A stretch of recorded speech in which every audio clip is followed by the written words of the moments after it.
Drivers, start your reading.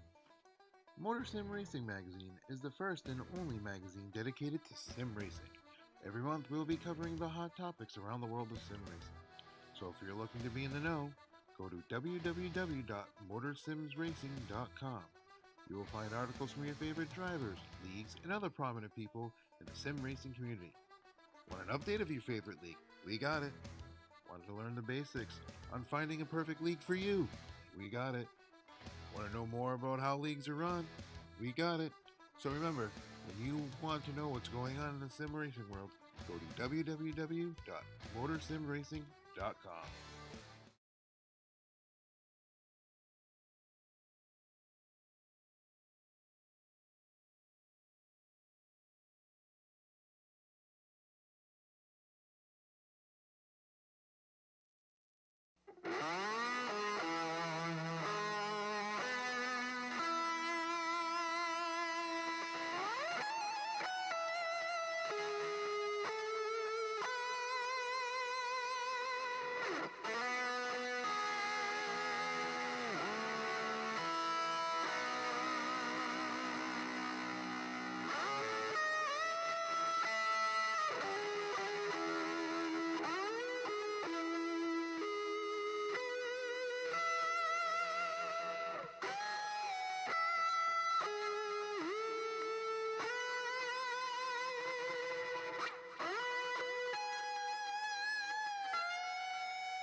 '69 roll, 2 to staging, 2 to staging. Second lap was quicker of a lap of 29.539. That's currently your quick time at the moment.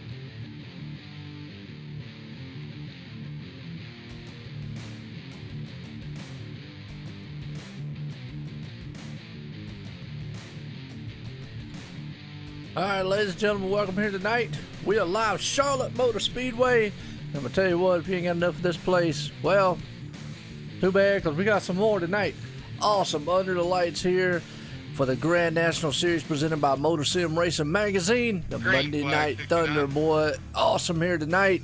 And also want to bring out our proud sponsor here, TN Designs. If you look for a paint job, man, on iracing. If your league's looking for a something done for the logos, check out TN Designs on Facebook, tndesigns.weebly.com. Well, want to appreciate everybody coming out here tonight as we're in the middle of qualifying. And I'm Joe White up here in the booth, as always, accompanied by John T. Wimbush. John, how you doing tonight? White flag 69. We're doing great, Joe. I love this track and these cars, and gonna see a good show tonight for sure. The 69 was a 28.8. Man, absolutely. I tell you what, yeah, Charlotte brings out, I think, the best of everybody.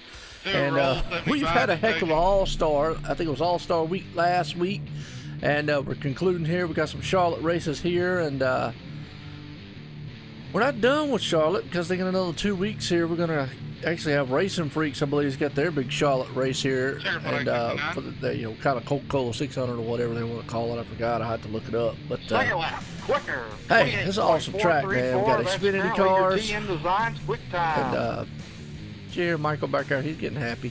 And Now we're Alpha getting into it now, number 2. I hear him. DJ There he Hargrove is. out of Indiana. Yeah, they getting all excited Green now. flag 2. They trying to compete with us. I don't know. I guess competing with you would be hard to do. With me, it's not that difficult. I hear you. Well, I want to appreciate everybody coming out, man. I tell you what, y'all about to see some awesome racing. And as always, we're live, YouTube, Facebook Live, Twitch, and Twitter. And I call it Twitter, but either way. And there's old Just Christie just popping White up here. flag 2. And most notably, man, we got some good paint jobs out here tonight, John. Boy, I was checking out some of these paint First jobs lap, early on. 28.651. That's Some currently second kind of cool ones out there. on the board. 75 Yeah, well, roll, 72 to staging. Some of them kind of taking a different turn here. I don't know if it's for the better or for the worse. Yeah. Well, that's true. But either way, what's funny is they're actual real sponsors. So if you see Checkered one flag 2. or two and you're like, man, is that real? Yes, it is a real place. It is a real business. It's quick time, lap of So 28.257. we'll just leave it at that. But pole sitter so some of these far. guys are hilarious, man. You know, they find the coolest stuff out here. So, you know, with these cars, Now the Carolina it's driver, very hard to Terry find a Mason, scheme is that works coming to make because his of the, qualifying attempt. I don't know, with all the signs to it, whatever this bit resolution stuff or whatever. Green flag Stuff's not 75. working correctly, so some of these guys have to run something different, but we'll see. I don't know what else to say. That's right. Well, We're Terry- going from Terry Kenneth Young's Mason. talking about cotton candy to something Yeah. else now. Just whatever. well, you speak of Kenneth Johnson, man. I talked to him before in practice, and you know, he's one of those guys got a wild paint job out there White flag, tonight, and it is a real sponsor, and that's great. I won't be saying the full name. First lap, Sorry, fastest, folks. the lap of You know, but 28.862. you know, I have my limits. 72 roll, Although I do think it's 07 to unique, staging. but anyways, it's what it is. Maybe we get Robert, man, at Racing Freaks to run that. What do you think? I don't see that happening. Yeah. Checkered flag Nah. 75. Yeah, he wouldn't last on the track with that one. Real or not. Second lap, quicker. Second fastest, 28.401. Well, we are here tonight, Grand National Series presented by MotorSim Racing Magazine. Now on the speedway, I'm gonna tell you going what, to if you make haven't Colorado checked out down issue Alabama, number that's gonna be 3, Ken Yachts. what you waiting on? I mean, like, really. Green flag Go check it 72. out. I mean, like, put down the newspaper or whatever, the chips or whatever you're doing now, and go log on and check them guys out, because hey, it's an interesting article. I like it. Yeah, it was really cool. I read it when it first came out because Ken puts it out there and clicked on that thing. It's a lot of stuff you can learn in there. I mean, being White flag you know 72. involved as sim racing as we already are, there's still a lot you can learn. And if you're new to iRacing or you're looking for leagues or you don't know how iRating and safety rating works and what the deal is with that, which does take some time to figure out. 99 to They staging. spell it all out for you right there. So if you're just getting started in iRacing, you know, I definitely recommend you go check them out and read that because it can really help you get your iRacing career started on the right path so you're not wasting so much time not really knowing what's going on. Checkered flag Absolutely. Well, you wanted it, folks. You got it. Here you go. Second We're going to lap, show quicker, Kenneth second Johnson's fastest. car. Like I With a say, lap of I'm not going to name it. 28.317. I'll just show it, and we'll go Your from next there. It is a driver, crab Ryan house. Daniels out of And if you Mount like Pleasant. crabs, then go grab some, I guess, at that restaurant. Otherwise known as the Kid or the Ringer. He must be talking about Ryan W. Daniels, or known as the person that hits the wall a lot. Or as tonight, check this out, John. He's got a big red nose on the hood of his car. And I called him Rudolph the Red-Nosed White Reindeer flag Machine. And if he wrecks that thing, well, I guess that means Santa Claus ain't bringing no packages this year, whether you're naughty or nice. 99 roll, 62 to staging. I'm not talking about Christmas right now. Yeah. It's too early for Yeah, it is. Well, he's the one out there running around with a red nose car. Well, actually, it is a good know found. it. It is a good foundation, though. He's got this red I got so Checkered Red flag Nose on the Day is what it is. It's a organization. He's out there. It's good calls. But I told him, I said, yeah, I was gonna give him a hard time with with a lap of 28.229. Red Nose out there. So Now fixing to make his qualifying attempt to drive yeah, right Robert's out in the That's chat. gonna be Yeah, Mr. I would never run that car. White. Yeah, we already knew that. Green flag. Yeah. You got to be the head cashier at Walmart to figure that one out. You ain't lying. There you go. Yeah. Yeah, we got you, Robert. We know. I know. I get like giving Robert's Ryan a hard clean time. individual. He loves He time. is. Yeah, he likes Tide. Yeah, politically correct too. So. Yes, I know. White They flag 99. I know what it is. I got all the info. It's just I like giving Ryan W. Daniels a hard time. Sixth fastest with Man, a lap comes of out He here makes with it a. so easy. He does, man. He comes out here with a red nose car, but yeah, it's a red nose. It's actually called the Red Nose Day Special. It's a charitable donation thing. Like what Robert said, Walgreens started, and that's where Ryan works at. And actually tonight, if he, let me Checkered read flag, what 99. what he told me he was going to do, so I get it right Second lap. here. Faster. All right. We know it's not going to be hula hooping. Fastest. Yeah. Next driver out on the track is Well, from New York. Hope The not, number anyways. 62, David Haza. Hang on, man. I'm trying to find where he's at. Okay, here it is. Green flag. All right. 62. He said he will be running the Red Nose Day Foundation Toyota. Okay. He said, if I finished in last, which is a good possibility, then I will donate $10. So okay. That's if 40 cars enter, which we haven't had 40 cars in I don't know how long, and they capped the field here anyway. So, wow. Now, if I were to do the impossible and win, I'll donate 100. Well, I think the 100 is kind of safe, but never know. I don't want to take nothing away from the boys. He could 818 pull it roll, off. 23 to Oh, second. I like still giving him a hard time there, but yeah. Does he have $100? Well, I guess you better hope you don't win then. Appreciate it, Gordon. Oh, my. Checkered flag 62. Waylon's got a cool car out there too. He's got a Scooby. What's that? Mystery machine. Our Yeah. next driver out on Speedway comes from our neighbors up north, from northwestern Ontario, Canada. It's the 818 of Derek Robertson. Look, Michael Redding trying to get all fancy with the announcing now. Listen at him. Redding's a fancy guy. People don't know it, but he can be. Listen at him out there, boy. I tell you. Yeah, if I sound funny right now, I apologize. Joe knows, but brother, my stinking microphone is broken. Not really broken, but the mounting piece. Mount, yeah. Yeah, the mount broke, and I looked and my microphone just started falling down. I was like, oh, so I'm trying to fix it. So right now I've got it. Checkered flag 818. I'm attempting to resolve the situation. Across the Okay. stripe, lap Yeah. 28.5. So we'll see what happens here. That's But currently I might sound a little funny, but No, you doing just have to- fine.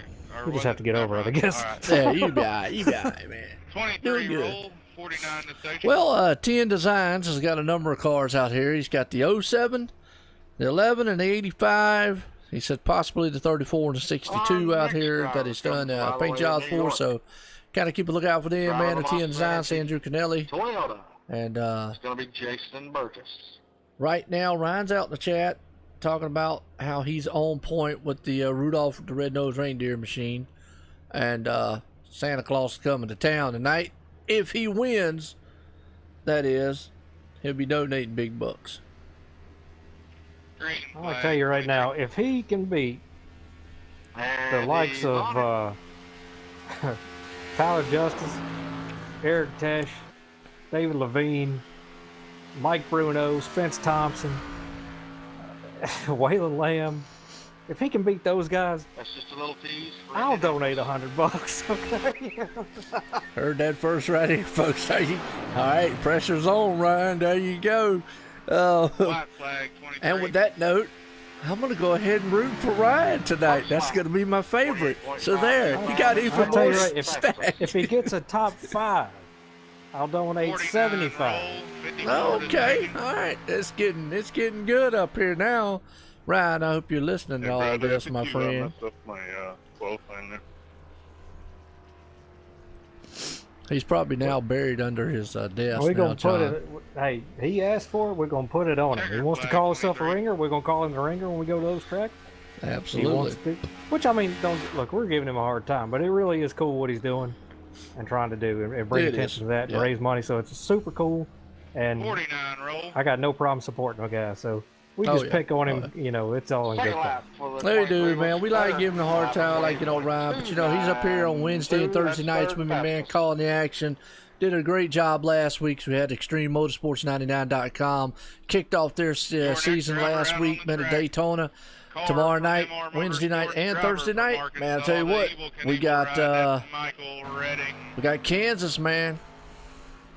Yeah, that's gonna be. I love Kansas. I'm really looking forward to that.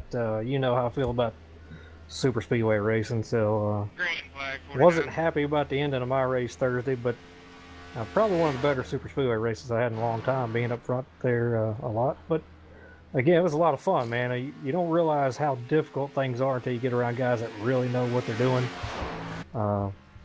Just like here, you've got 5, 6, 7 guys that are super fast and very good at what they do. And over at Extreme, you have some guys that are just flat out, they're Flag pros. 49. Oh, And, yeah. man, you want to talk about difficult. It's going to be difficult First now. lap So of the 28.49. we'll see how it works Good out, enough because for I ninth really place. enjoy that Kansas track. But looking forward to seeing how much slower I am compared to guys like Jake Nichols, Bobby Cheney, Sifford, and some of those guys over there. Yeah, well, to name a few, there's actually a few new guys over there. I was telling Ryan, I know you were in the actual race, and I was telling Ryan, at one point, the top 5 was all guys that we didn't know, and I said, Ryan, you see something here? I said, man, the whole top 5 are guys, man, we never heard of. Yeah, well, you got 3 of them that are Haney's. I believe they're cousins, and one's a dad or something. So Yeah. and they were up in there for a long time, up there in the top 5 with each other. So they're going. Yeah, that they've Jimmy been pretty Mullis, fast at man. some that- races. Jimmy Mullis did a yeah. fantastic job there. So Yeah, no doubt. it was a good race, man. It was just one of those deals. Super speedway racing creates a little bit of havoc every once in a while. I got caught up in it, but had a good race there. I mean, I'm new, so it's hard to get guys to trust you and want to run with you. But I think you just got to keep going and keep showing guys that White flag they can run 54. with you and be comfortable around you. And you gotta earn that respect. It's just not given to you just because you're there. Absolutely. Well, right now, Ryan is still hanging on to that top spot up there. I mean, we definitely got a lot of cars left to go here in qualifying. 89 roll, Folks, we're under the 17 lights here at clear. Charlotte Motor Speedway, Grand National Series presented by MotorSim Racing Magazine. And right now, we're going to have 26 Checkered of some flag bad 54. fast machines go around to Charlotte here tonight. And like me and John was talking about, it's got some nice paint jobs, kind of unusual and unique ones out here. Amongst Chris the- Akers takes that top spot now. Yes, he does. Man, he ran at 28.215 Ryan's 28.229. Yeah, he did. Boy, he blew up there, didn't he? Green flag 89. Oh, we still got some super fast guys to go. I mean, Tyler Justice put down a 28.051 in practice, Wow. which is 17 roll, about 2 43 tenths to faster. station, or 17 better, I'm sorry. Mike Bruno did a 28.052, which is just 1/1000th White behind flag 89. of Tyler. So we'll see. We got some fast guys coming up here, so I'll look for some of these guys to get up there. Yeah, absolutely. Well, I think it's going to be an interesting race. We were off last night, 43 to station, and 43 to station. the guys took a week off, and obviously we're off next week also, Monday. Just to let everybody know, we'll be off here at OSR Network. We'll be off Saturday night, Sunday night, and Monday night, so 3 nights we'll be off there. Checkered flag 89. Not doing a hardline race on Friday, but do have the TRL race that's going on that night, so we'll have a small one. But after that, pretty much got a few days off, so that'd be cool. And getting that time of year, man. Vacations coming up, school's out, and all this good stuff. Yep. So Green flag. Yeah, my little one will be out of school, man. Be back here, man, running all over the house. Hey, I need to relog in. I Wow. gotta reinstall this spotter pack. I'll be right back. This is already his wife's flex run, by the way. First lap, 28.403. That's currently 11th. All right. Well, maybe they're getting excited because they know they're on the stream when they do this. Maybe that's what they're doing. Checkered flag. Well, I they said think. they tried it. I think these guys had a fun run race last night, They did? Eldora. and they tried this during that, and all the drivers 43 seem to roll, like it. 5 to staging. It really gets everybody Oh, yeah. into it. Yeah, I mean, you like to feel, you know, in my words, kind of jacked up before you race. Driver, the number 43. You know, you like to have that adrenaline going, feel like you're into something. So, pretty cool, man. It's cool that the guys here, you know, Brad and Michael, Oh, wanna yeah. bring that feeling to them in that environment. You know, we know Rick Donathan does it over at He Extreme, does. Yep. and he is just off the chain about it. Yeah. Whew. He He's has some super energy good to at him. it, though. You know, very good at that. So it's Well, that's cool the man when I people do learned it, from. man. Yeah, I learned a lot from him. A lot of cues, man, I brought from him. I'm not as I don't think I'm as energetic as he is. He's really more. Well, he can get hyperactive over it, man. I'm still a little more low keyed, I think, man. But yeah, it does, man. It helps the drivers. They like it. You know, that's why I like when we do the in-the-car interviews, man. I flag, love doing that. 43. Kind of feel like it gets them pumped up. When they get back going green, makes them feel like, man, hey, look, even if you're having a bad race, it still makes you feel like, you know what, this is awesome. You know, it's like something real. 5 roll, 92 to staging. Oh, yeah, it's just cool, man. I like it. You know, people are into it. That's what you want. You don't want to be coming in here and, all right, you ran a very good lap. Yeah. That's what I'll do, John. John, you did good, man. All right, now get off the track. Okay. 28.301. Oh, wait. Yeah. What's Oh, that? man. Droopy the dog? Or you can do good lap. You did just fine. Next Yeah. driver out on the track or is number 5, Jason Mr. Mackey, man, on Vanderbilt from South Park. Indiana. Okay. Go. Okay. Slow Green flag, bud. 5. Go. The drugs are bad. And now we've hit a new low. We have, folks. Well, it's qualified, so we get away with it right now. The race ain't started yet, so we're good. That's what we do. We get y'all pumped up out there in the crowd, get you ready for excitement here for Charlotte. Under the lights here, Grand National Series presented by MotorSim Racing Magazine. And I'm going to tell you what, I kind of, you know, I haven't really mentioned this a lot here, John, and I really haven't mentioned it at all, really, but I really want to appreciate Robert Moyer out there for the things he's done. You know, I thank Rick Donovan a lot because of the opportunities and the tools that he showed me to get involved with broadcasting and stuff. But I really want to thank Robert Moyer for helping out with the website. And also, he put a slogan up there. He said, OSR Network, where we make broadcasting fun. And I read it and I thought about it. I thought, you know what? He is right. Because that's the whole purpose behind, I've said it a many times, you've heard me say it, like I said, is the day that this is not fun, that's the day when I quit. Okay, I'm done. Yeah, so I want to have fun and enjoy it, and I do enjoy it. And we got some big things coming up, man. We was talking about it, John, and Green flag, 92. we'll touch on that They're here in not a even minute. just big. Yeah, They're super big. they're super big. That's right. Super with a capital S and a capital Uber. That's right. That's what I'm talking about. You know, everybody knows about the Dirt Series that we'll be doing starting the 1st of June, June the 7th. It'll be at 7:30. We'll kick it off at 7:15. But at 7:30, right before the Extreme Motorsports99.com Xfinity race. So that's 2 races in one night.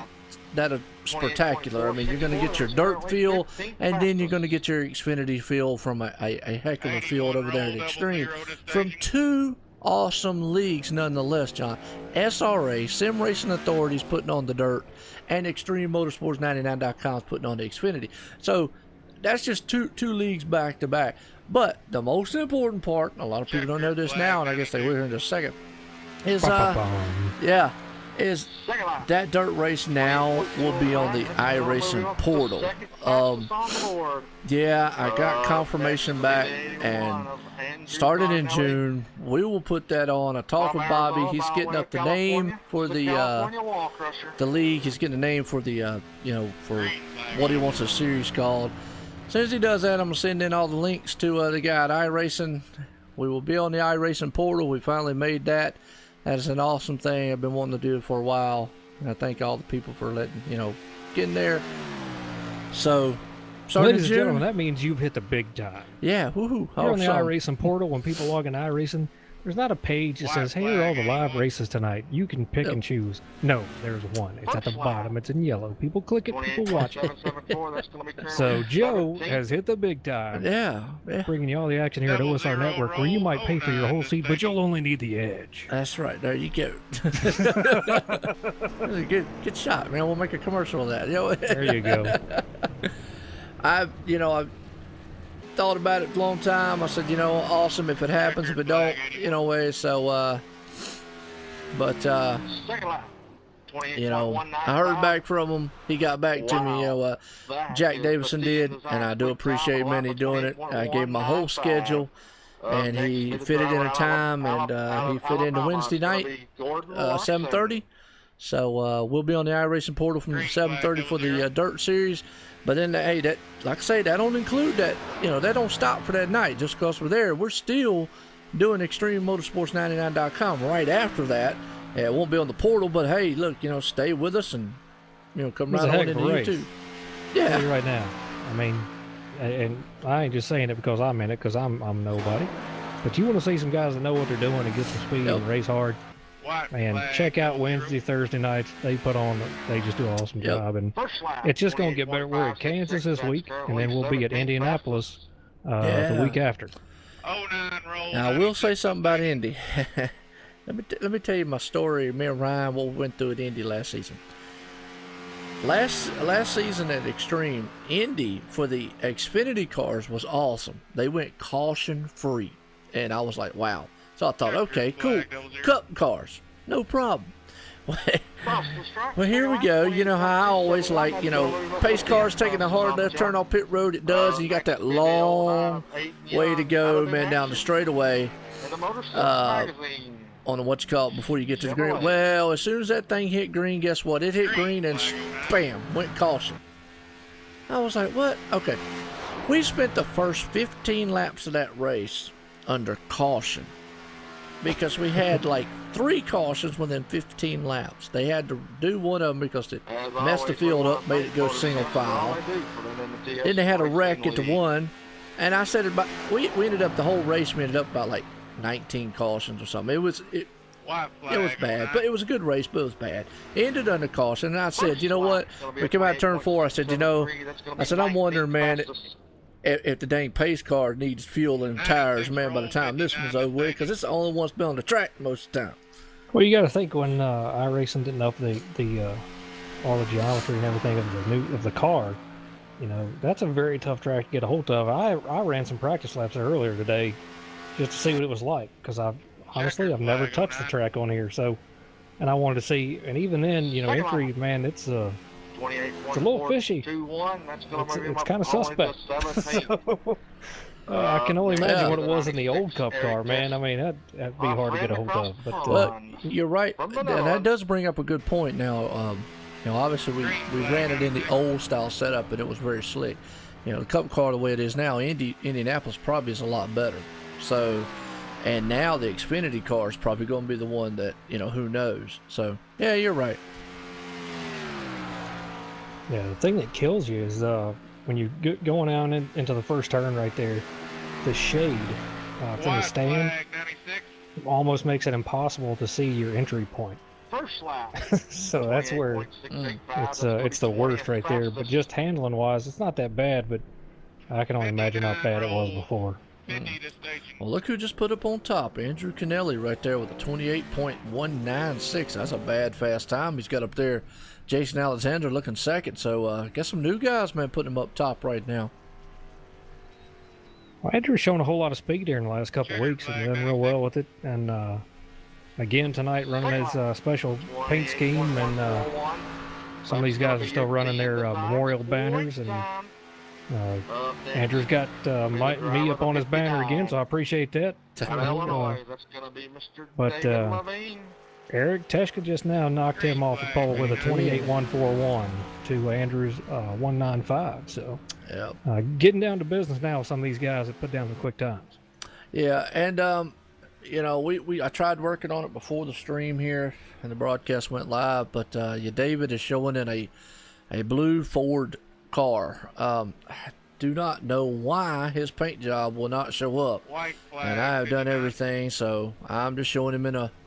And obviously he drives a Ford Mustang, but I'm just showing him in one that says blue and it's Ford on it. So yeah, not showing his normal Rev and Optics machine he has out there. Green flag. Trading paints has 50 been rolls, acting 16 funny. to staging. The last 2 days, even when I've raced, having to constantly refresh and it's just not working, Yeah. and giving you some of these. So I don't know what's going on with it, but Yeah, not your fault for sure, because it's I've had the same issue with my car. So yeah. I went through the field beforehand. I mean, I dumped the folders, logged back out, did a refresh, did a couple of them, and got everybody out. His just wants to be stubborn. I don't know why. So. But he hails from North Carolina. I'm gonna say they're probably talking about Waylon Lamb. Green flag, 50. yeah, Waylon's out on the track now. He got some nice paint job. I mean, it is kind of cool Scooby-Doo machine he's got out there. But I will give props because he made that. Waylon did, and I didn't know he had such artistic ability. I didn't know he had so much time on his hands. Yeah, me either. Yeah. Well. But yeah, just talking about the memorial banners and everything, and Tim made a comment out there. We're coming up on Memorial Day, Memorial Day weekend. Everybody gets some time off, and people grill out and you cook out and all that good stuff.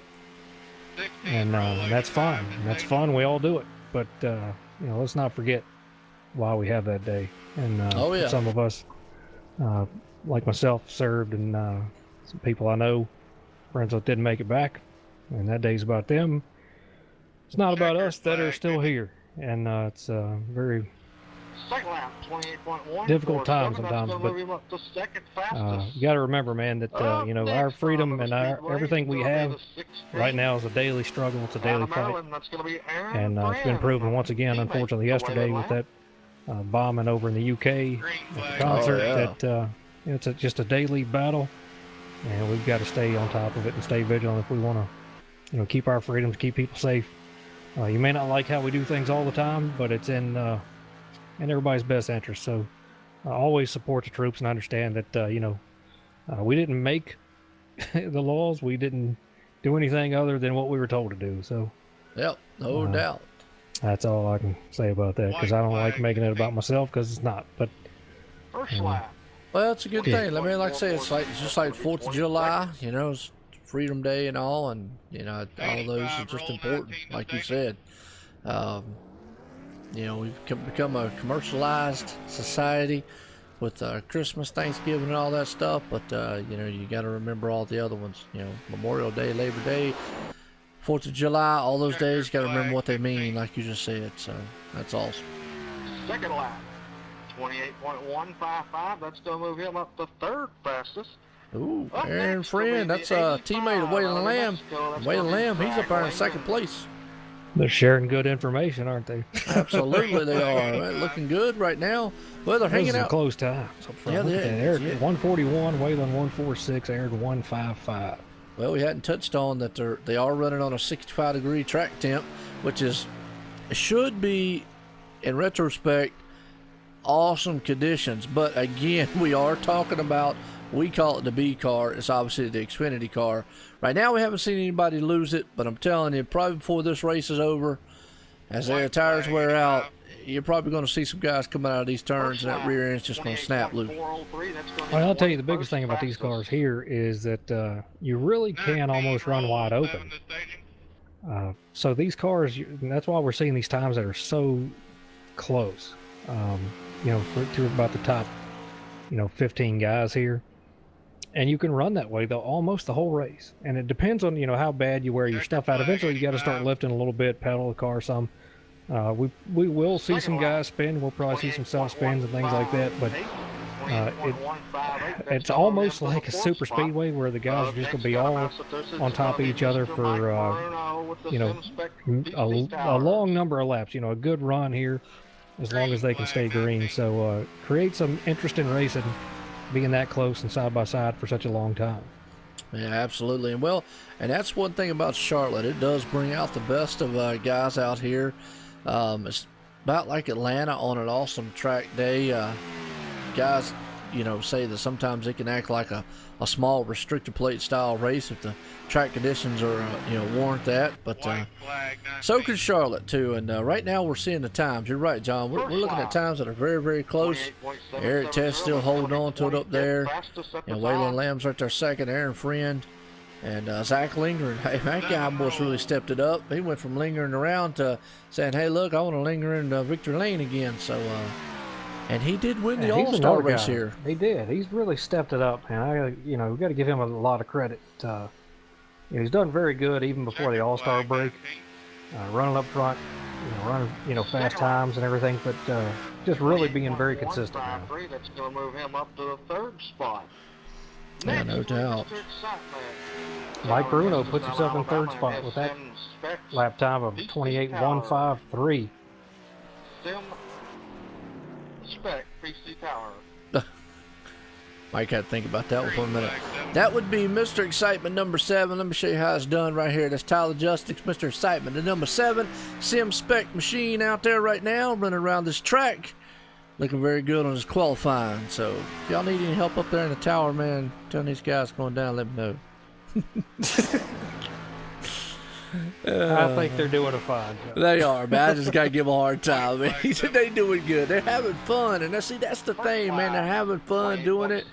Hey, I mess up, man. I get tongue-tied and all twisted. And I say wrong names. And some people say I say wrong tracks. But you know what? Doesn't matter. We're at Charlotte, and that's all that matters right now.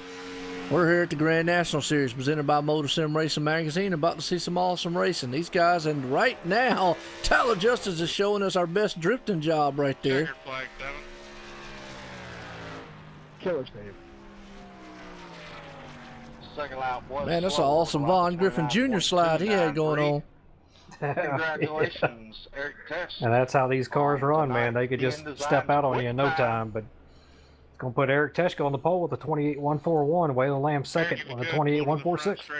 Absolutely. Well, see if we can't get to talk with him. I will be back in just a few. Well, as Michael Reddy said, he's going to I'll be back. Eric Test, Joe at the booth, got a copy? I got you loud and clear, Joe.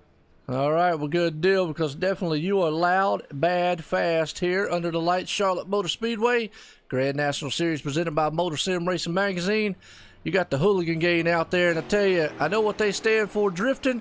Tyler Justice out there trying to give you some competition on that drift, man. That was an awesome slide he did. But nonetheless, you had the horsepower. How's that car feel tonight as you put it on pole? It feels pretty decent on the short run.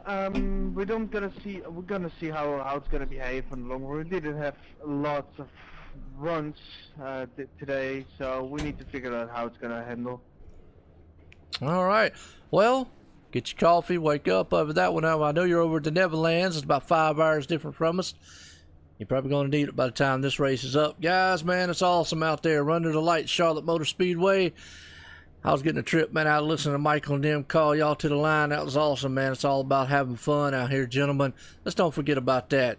We got Memorial Day weekend coming up, a special day there for the vets and all. See, got a lot of guys with tribute-style cars out there looking good, man, in this field. Gentlemen, it's been a pleasure so far this season calling y'all's races.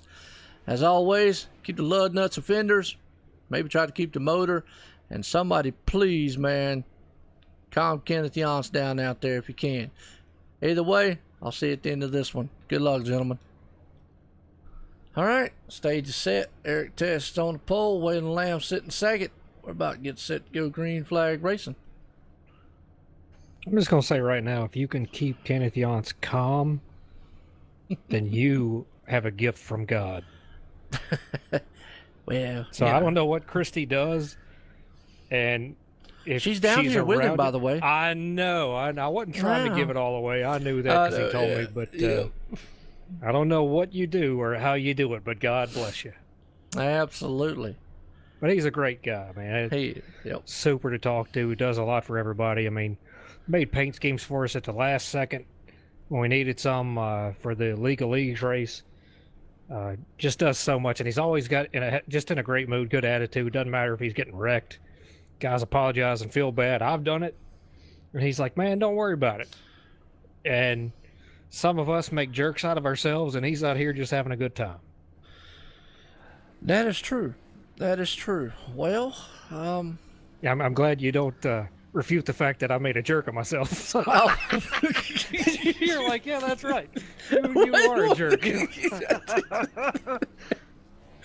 Hey, man, look, I try to be sentimental to the commentary. Oh, wait. Oh, man. Well, we're here, folks, and we're about to set to go green flag. And I tell you what, after this one, it's going to be awesome. And I don't know what to expect. I mean, anybody out here can win this one. Like I say, I'm going to go ahead. I'm going to pull for Ryan Daniels tonight. He's sitting 12th. Not too bad.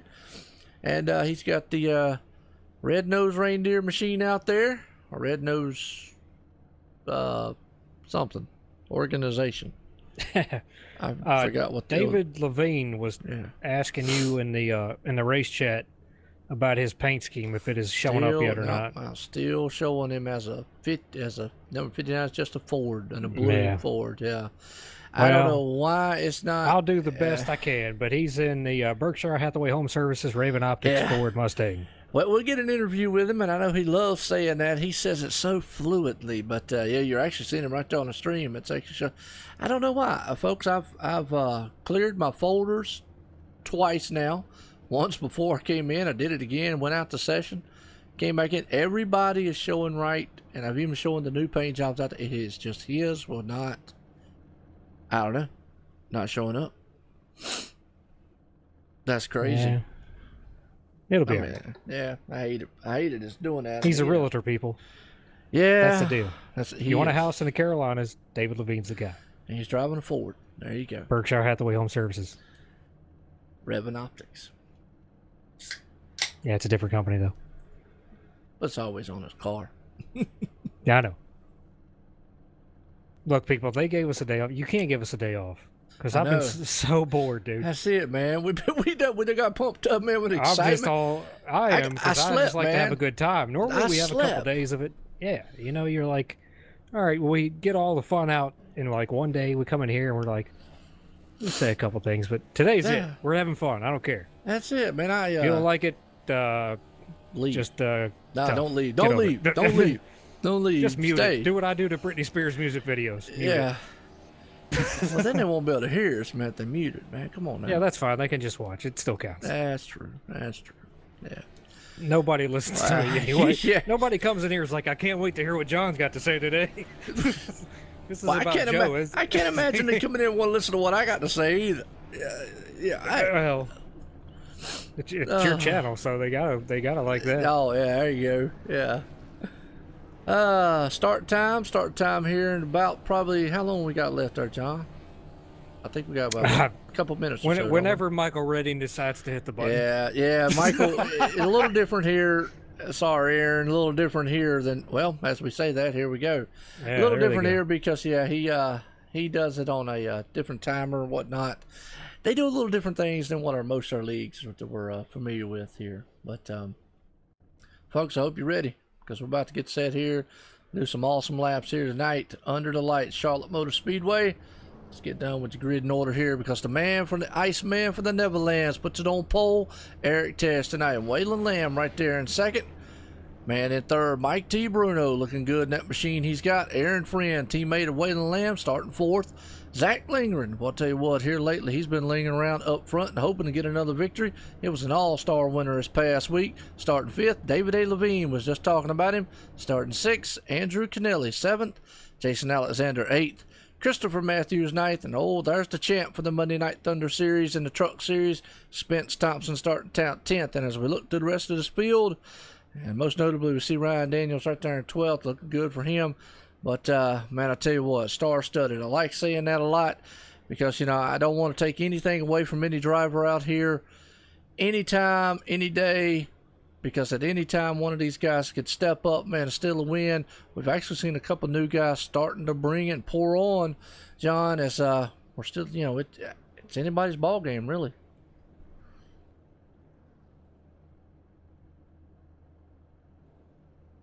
Well, it can be with the way that no, my mic is still working. I'm sorry.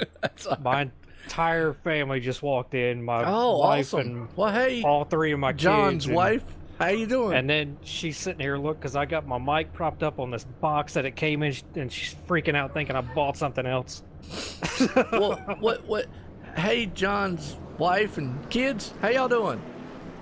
I know they probably can't hear me, but yeah, we gotta say hey anyways. They're all standing here, and my 1-year-old's sitting here waving around and looking at the TV screen because he likes race he's cars. waving. There you go, man. Look at it. Well, he's about to see some bad, fast machines take off here and get it done around this huge, what's actually a 1.5 mile track, Charlotte Motor Speedway, not too far from where we're at actually in real life here, John. And these guys are under the lights here of Grand National Series presented by MotorSim Racing. And you're right, man. We feel like it's more of an atmosphere here because we've been off the last day. We're ready for some racing action. Lord help them, man, when we come back next Tuesday and giving us 3 days off. You know what I mean?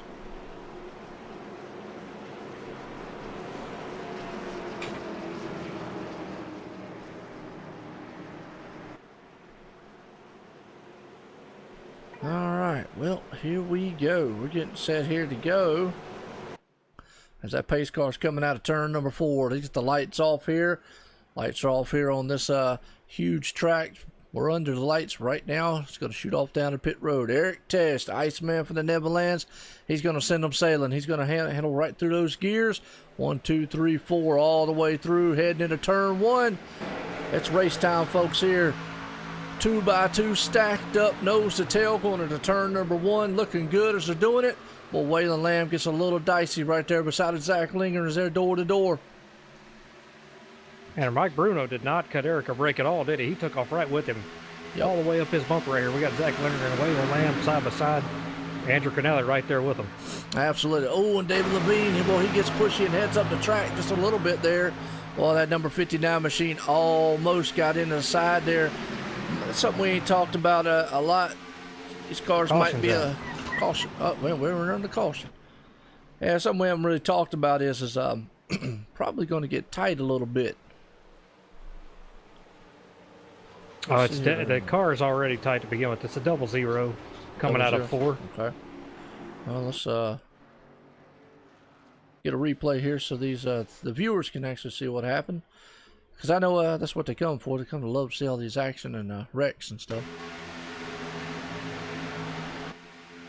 Oh, yeah, he just came down a little bit. The 23 was there, and was a good job by some of those guys back there to avoid him, because he came right back up in the middle of the track, and wow, could have been disastrous for a lot of those guys.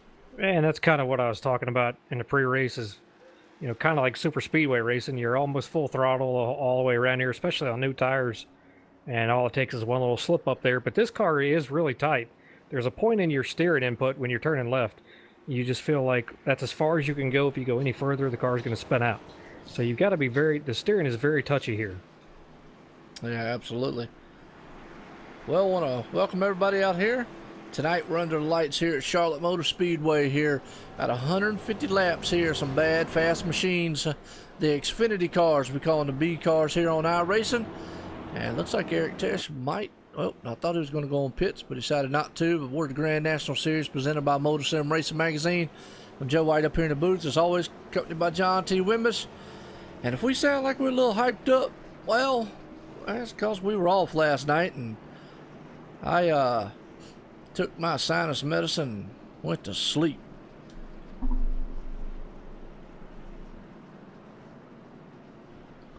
And John got mad and broke his mic while he was off. I'm still trying to fix this. I don't believe there's any fixing it. I might have to order the piece. I don't know what else to do. What is it? The one that screws into the actual boom stand, or what? Yeah, it's plastic, which is great. Huh, really? I'm just looking at mine right now because I know we got the same one. I never really noticed that it was plastic, which... Yeah. Huh. I won't mention the name of the company because they do make good mics. It's a they fantastic do. mic. Yeah. Well, But I mean, just you all know... of a sudden, it just decided, I don't want to work anymore. Yeah. It was like my ex-wife 3 years ago. Good night. I've never had one of those. I've had a couple dogs and stuff, but, you know, they never quit working, but they kind of just quit.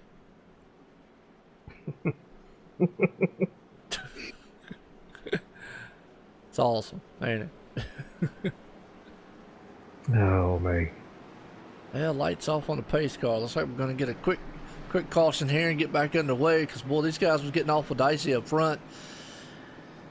If we get a good long green flag run, I got a feeling we're going to get some good racing in here. These guys, the thing about it is we got to get past that one little threshold of where you can run wide open here, which will keep these guys, you know, on each other's back deck lids.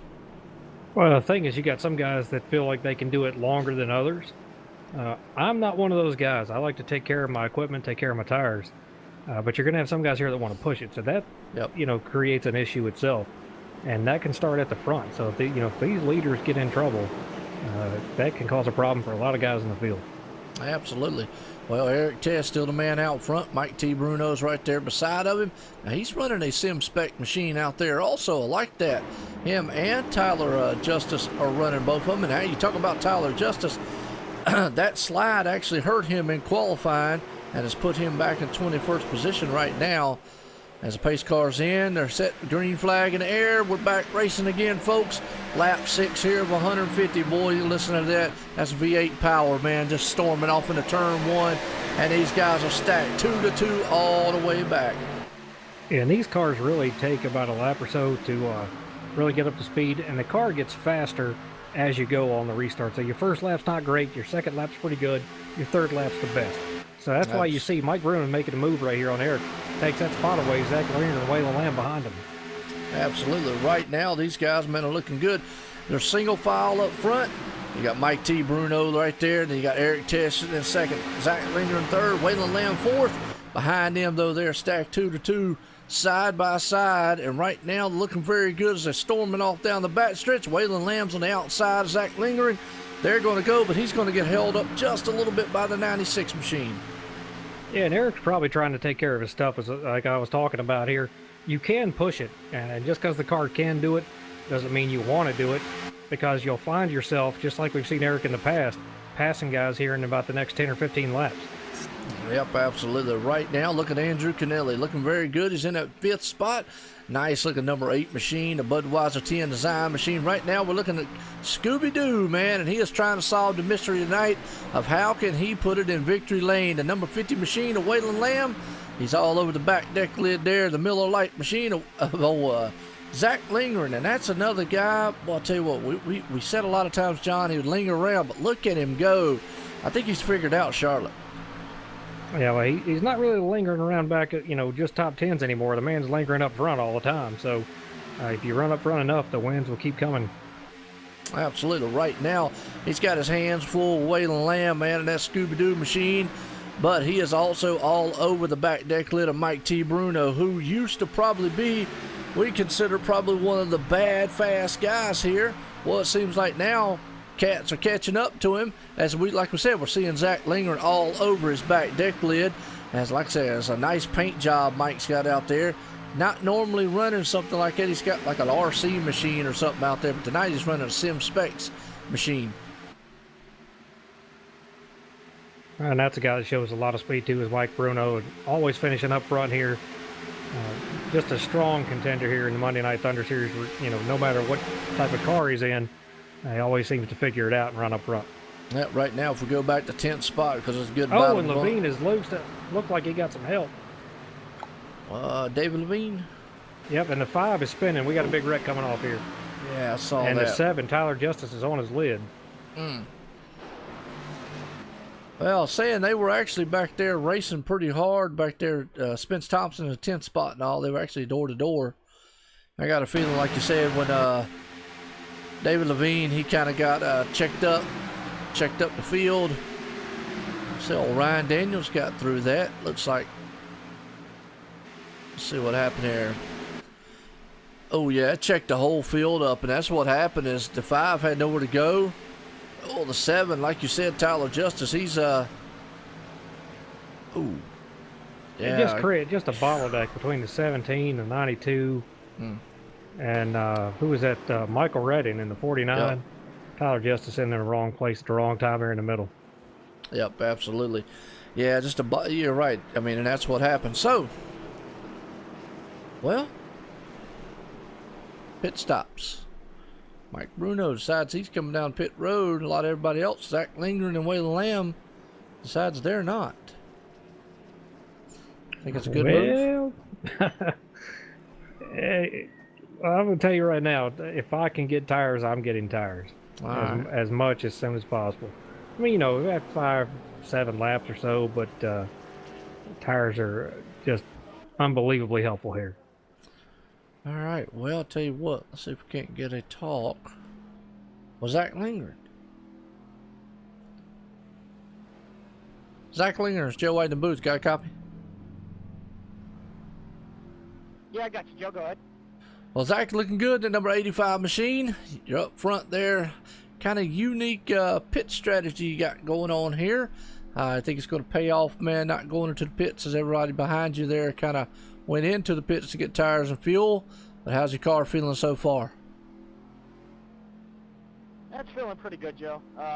Really nothing to complain right now. I'm just scared when we get on older tires, this thing might start turning on me. But for right now, it's feeling really good. All right, well, right now you're definitely doing good because you're out front and looking good in the number 85 machine. And like we always say, Zach Lingren, just lingering around. Here lately, you've been lingering around from 5th and 10th all the way up into 1st. So looking good out there. Hope you can put that thing in victory lane. Gentlemen, had 150 laps here at Charlotte. Awesome, man. Racing for tonight here under the lights. And me and John, we're all pumped up. Don't give us a night off. Because it sounds like we're a bunch of kids in a candy store hyped up on sugar. And we're just having a ball up here. So, guys, we'll see you lap 150. Hopefully, most of you still got a car left by then. If you don't, well, call a tow truck. But either way, good luck, gentlemen. All right, man. There you go. He's hoping it pays off for him. Well, we'll see. It could, and it could. Yeah. Here's the thing. Your odds are 50-50. Well, you know, now would be the time to try it, too. I mean, you're only 14 laps into a 150-lap race. You know, now's the time to do something like that. If you're going to do a pit strategy, you know, don't wait later on in the race. Do it now. See if it works out. Because if it don't work out, then, hey, look, we know we're not doing it later on. Yeah, absolutely. All right. Well, folks, I want to welcome everybody in here. We got people over on the Facebook side. We got people over here on the YouTube side. And like we said before, it's awesome, man, to have everybody out here tonight under the lights of Charlotte Motor Speedway. Grand National Series presented by MotorSim Racing Magazine. We got 26 bad fast machines out here. Lights off on the pace car. Going to send them off of sailing again. Myself and John up here. Excuse me. And he's over there wrestling with his mic. That thing's giving him a fit. So if y'all hear something go crash, you know he threw it across the room.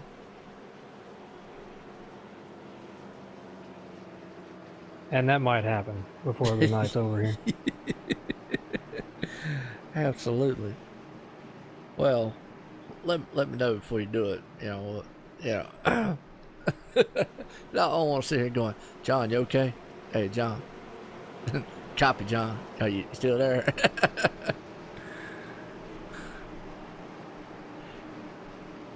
All right. Well, the pace car's coming out of turn number 3 here. I'm about to set sail here, let these cars go and do what they love to do.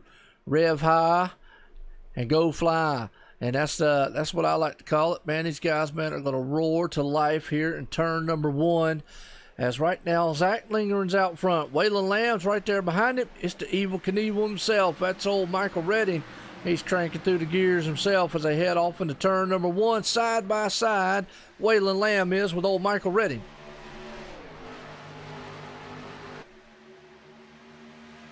And Andrew Kennelly's right behind him. Who is... Nope, excuse me. That's Tommy Haynes. My bad. I'm sorry. Kind of looked like Andrew Kennelly's car. And he's got a little nose damage along with Michael Redding also. So let's see. Right now, man, no Tommy Haynes, he dies on the inside there to 49. And nose damage or not, looking bad fast in that machine, but here comes David A. Levine and the number 59 machine. He's looking good, like I say, and Eric Tess won those new tires. What's up? Man, Andrew Canale really just pulled up on that 96, and he gets rear-ended by the 19 of Bruno. Oh, yeah, that's a storm of cars right there. I was watching Eric Tess at the time. Well, right now, man, Michael Redding's up there, and he's real slow. You got Spence Thompson up there on the high side, along with Mike T. Bruno on the inside. Those guys, man, it's a dog fight, man, happening back there. As those guys, man, are just like angered, almost 3 wide, though. I knew that wasn't going to work. Big wreck there. Yeah, I saw it coming. It was 3 wide. Spence Thompson took that thing 3 wide. The problem was when he took it 3 wide, he came out of the turn. Yeah, that usually does not work. We'll go back and watch on the replay. I was watching live there. Yeah, he went 3 wide in that turn. Unfortunately, when he went 3 wide, the number 54 there on the inside is Chris Akers, I believe it is. I'll get confirmation on that in a second. Yep, Chris Akers. Just nowhere to go. Don't think. Ooh. Yeah, it's 00. Zach Link or Terry Mason there. The 99 involved. 23 nowhere to go. Boy, a big crash. And it's just not 3 wide coming to the tribal's not going to work. Spence knows that. Looking back on it now, came over the radio, apologized for it, but looked like he just had a run on the 49 there. Don't know what happened. Maybe if he just got loose and Spence didn't have time to react or let off, but maybe thought that he could get through there and get around him. Yeah, absolutely. Yeah, that's what it kind of looked like. He did have a run on the 49 there. Went inside, went 3 wide, and just one of those things. So, Waylon Lamb up front, looking nice in that number 50 machine that he's got. Like the mystery machine. The mystery, yeah, that's right. It's a mystery if he'll keep it up there all night. And he's trying to solve the mystery of whether or not he can put it in victory lane. So there we go. And two puns in one. 2 for 1. There you go, people. Absolutely. We're getting smart. We'll see if we can't get a talk with him. Let's see. If I can get the right, what you call it here. Waylon Lamb's Joe White in the booth. Got a copy? Yes, sir. I got you loud and clear, Joe. All right, well, you got the number 50 machine, the Scooby-Doo machine, the mystery machine up front right now. And as John was saying, and I was saying up here, it's John said you got a mystery, man, if you want to get win this one tonight. And I'm saying, hey, you're trying to solve the mystery of whether or not you can. So, how's that thing feel? How's it looking up there in front? I know you haven't pitted yet. Oh, yeah, Joe, man. Driving this paint scheme tonight because, growing up as a kid, Scooby-Doo was my favorite. So I figured I'd drive this thing tonight. It's my hometown track in Charlotte, North Carolina. But the car feels great, man, especially out front. This clean air. Now that I didn't take any tires and everybody else behind me has some, hey, I should be a sitting duck, man. So I'm ready to go and go right straight to the back as quick as I can. Well, that's the most confident person I've ever heard, man, talk about going to the back of the pack, trying to go back there as fast as they can, as trying to come to the front as fast as they can. So that's awesome. And as far as cartoons growing up, you ever heard of the Road Runner? Might want to try one of those for Ryan W. Daniels. Give him some good luck. But anyways, guys, we're under the lights, Charlotte Motor Speedway. It's awesome. We got 150 laps here. Gentlemen, keep them together. I'll see you at 150. Good luck. All right, man. There we go. He's pumped up, ready to go, and he's got his Scooby snacks to prove it.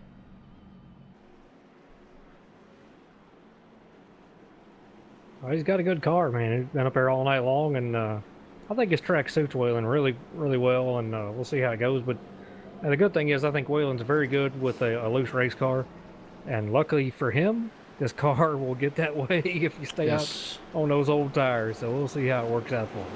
Well, and again, we were talking about it. Now is the time to do something like that because, you know, if you're going to experiment on whether or not you can stay out and how your tire wear is, now is when you want to do it. We're only 22 laps of 150 into this one. And, you know, we've had a couple quick cautions. I got a feeling probably what's going to happen is we're going to have a couple quick cautions here. And then we're going to have a long green flag run. And then probably, you know, as normal, several more quick cautions. So it's good to, you know, experiment. Hey, there's Jack Walls. How you doing, Jack? That's the man over at T-Rex Grills, USRL League. Great bunch of guys over there, man.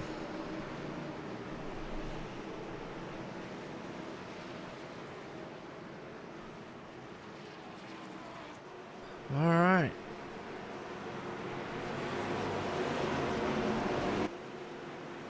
Well, we give a pace cars in here. About to get set here to go back green flag racing again. Green flag, and old Waylon Lamb, he fires all through the gears to try to get away as far as he can, maybe to get a jump out there so you don't have to worry about the guys behind him. But Eric Tesh, he gets away too. Tommy Haynes right there in third. Andrew Kennelly on the outside, but don't count out David Levine. He's on the inside, the 2-2. Right there, Mike T. Bruno side by side. Oh, Tommy Haynes in the wall. Yeah, I don't know what's up with Tommy's car, but he just did not get a very good restart right there and really backed that whole line up. That's what created all this madness we see on the inside lane here. Yeah, no doubt he did. He got backed up. He still got a little damage on the front end. I don't know if that's hindering him just a little bit or whatnot. Could be. Right now, the man on the mood, though, is that number 59 machine. Well, as I say that, here comes Andrew Kennelly, and he goes, oh, the 59 goes wide. And Andrew's going to be able to get up underneath in there in the number 81 machine, but that 59 is looking bad fast tonight.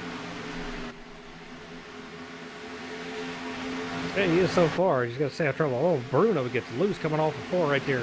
Kicks that right rear around right up against the wall. Yes, he does. Right now, though, folks, I'm going to tell you what. These guys, man, are putting it to the wind. They're feeling like Superman on new tires, and they will for a while, but they're spread out pretty good right now. As Waylon Lamb, he is set and sail. He's got that experiment going on in the mystery machine up front to see whether or not those tires will hold off.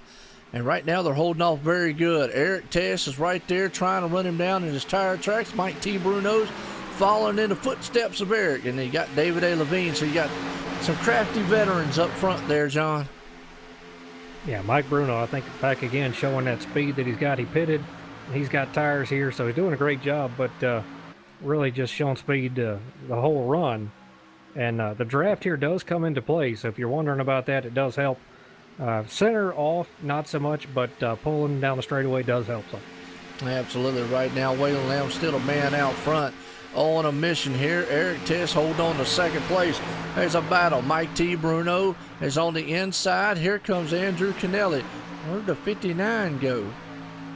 Did he lose it or something? He must have lost it. He is behind Zach Langren. Yeah, well, he was up there with this pack just a second ago. He must have got high or something. Right now, though, he's back there. He's having a hard time because they're going 3 wide. Tommy Haynes and the 43, that's Craig Lerman.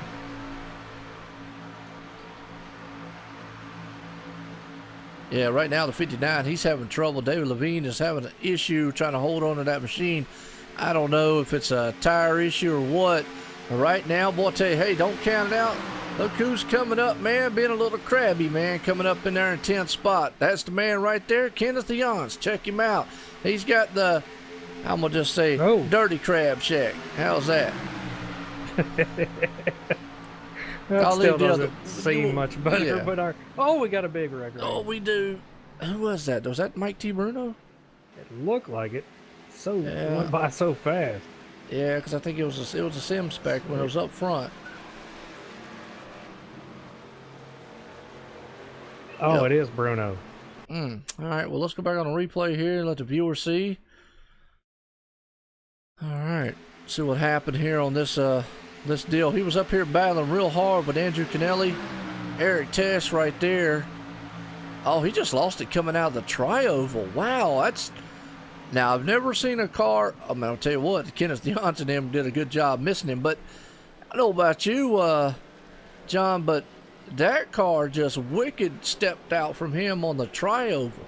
Yeah, and I believe the Xfinity car bug bit Mike right there. Yes, absolutely. I'll totally agree with you on that one because I have never seen him lose a car, or anybody for that matter lose one that violently, just coming out of a trioval. I mean, even the old Cup cars, I mean, you could still handle them coming out of the trioval. I mean, that was just, there is no apron there. And yeah, it did look like he, you know, overreacted to something and oversteered to the left. Well, these cars, if you oversteer to the left, you're going to spin. There's nothing you can do about it. But there is a weird bug right now with the Xfinity car. When you're turning, even just the slightest bit, for some reason, it acts like you just, you know, you're trying to slide the thing and it just comes out from underneath you. There's nothing you can do about it. You can't save it. And I don't know why, but it happens to everybody at some point. And it just, I think it bit him right there because that was just a very easy entry and just barely turning the wheel right there. So it's very strange. Yeah, absolutely. Well, let me know how the stream sounds, or how it sounds and how it looks. Got it kind of backwards. Yeah. If you're Helen Keller, let us know how it sounds. Yeah, absolutely. Actually, probably would want to let us know how it feels if you're Helen Keller. I was going to say you're backwards. Well, that was the joke. I know. I'm just saying. You're killing me. Hey, look, I mean, you know.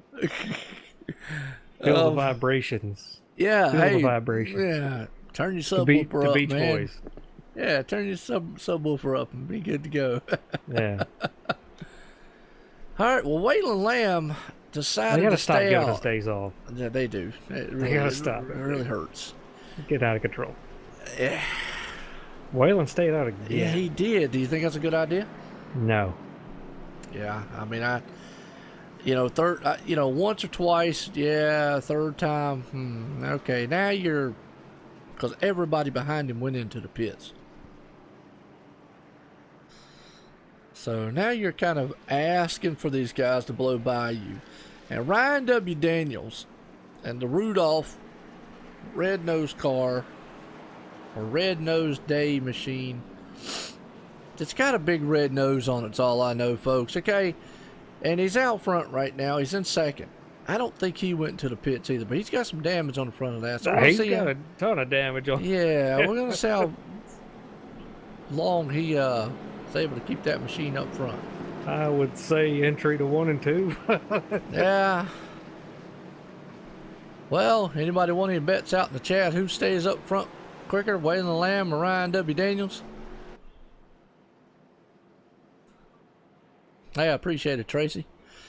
Give you an update on Tyler Justice. He is 1 lap down, sitting in 20th right now. And just so you know, John, that's Tracy Lawrence. She knows Tyler Justice. I think it's his mom, isn't it? Yeah, it's his mom. Yep, it is.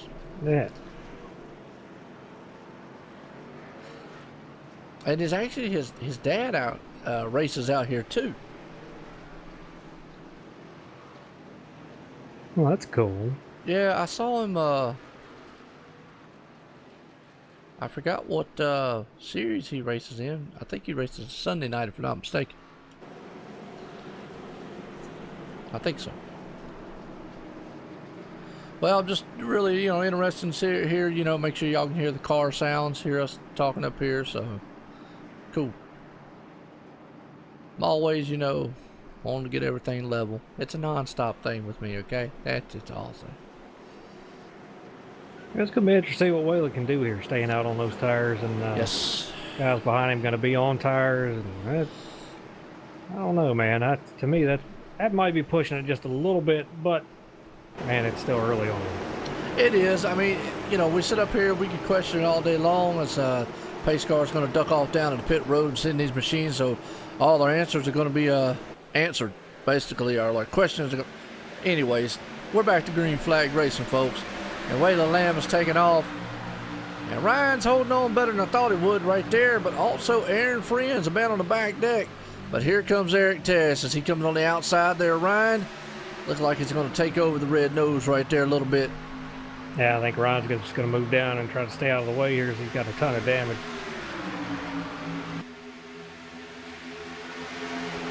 Hell, Robbie Buckner's not out here tonight. That's who's out in the chat. Yeah, said he's got some computer issues. Okay. Well, we give him a plug. Check out SimSpec PCs out here. You know, Mike T. Bruno and Tyler Justice running a machine out here with them on it. Check them out. Get you a good PC, or do what I did. Get your parts list together and build that thing.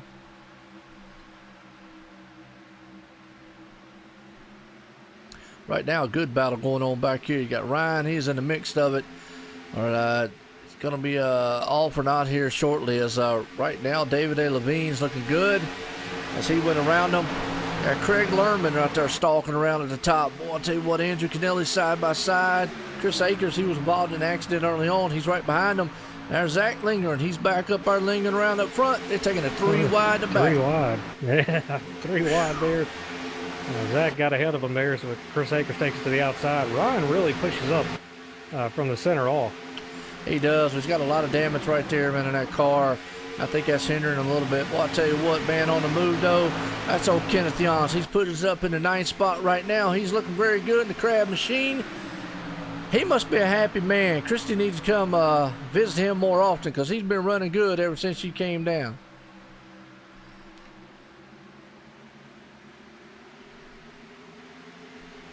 Right now, Terry Mason, he was involved in the incident early on. He's coming up through the field. He's sitting there in 10th spot. Ronald White right there behind him. And Ryan's just dropping like a brick in water right now, and that's and the 75's around. Oh, man, and I tell you, Tommy Haynes nowhere to go. Ryan nowhere to go. And the 75 looks like a dead turtle, man, on his top. Wow, I'll tell you what, folks, if we go inside and ride with 75, I hope you ain't motion sickning. It looks like when he threw it in there, he just got sideways. 99 clipped him. He didn't have anywhere to go, and just on from there. Absolutely. That's Ronald White. Ronald White was right behind him. We're watching a replay here. Show the viewers, man. Yeah, he got loose, and yeah, you're right. And Ryan nowhere to go. Tommy Haynes nowhere to go. A couple other machines there, but I'll tell you what, I'm kind of curious as to what it's like to ride with a spinning top. So let's ride with Terry Perry Mason, folks. And like I say, if you get vertigo, which probably I have to close my eyes, but yeah, this might send you for a loop.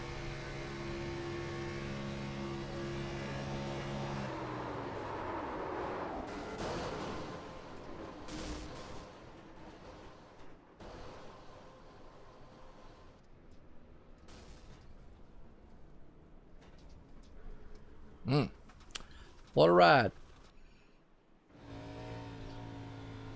Wow.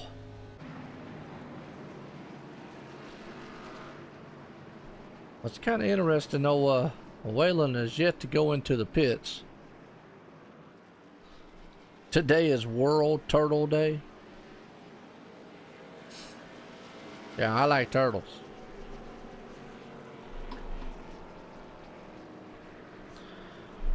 John Marine out in the chat said today is World Turtle Day, John. That is very random information. Hey, he said it. I don't know how he knows that, because it's not on my calendar. I don't know. He just said today's World Turtle Day on social media. I'm not sure that's not what. Oh, does social media control our days now? Hey, is tomorrow Big Mac Day? If it is, I might get one. Are they half off? That's all I need to know. Hey, how about Thursday will be Send Joe and John $50 day?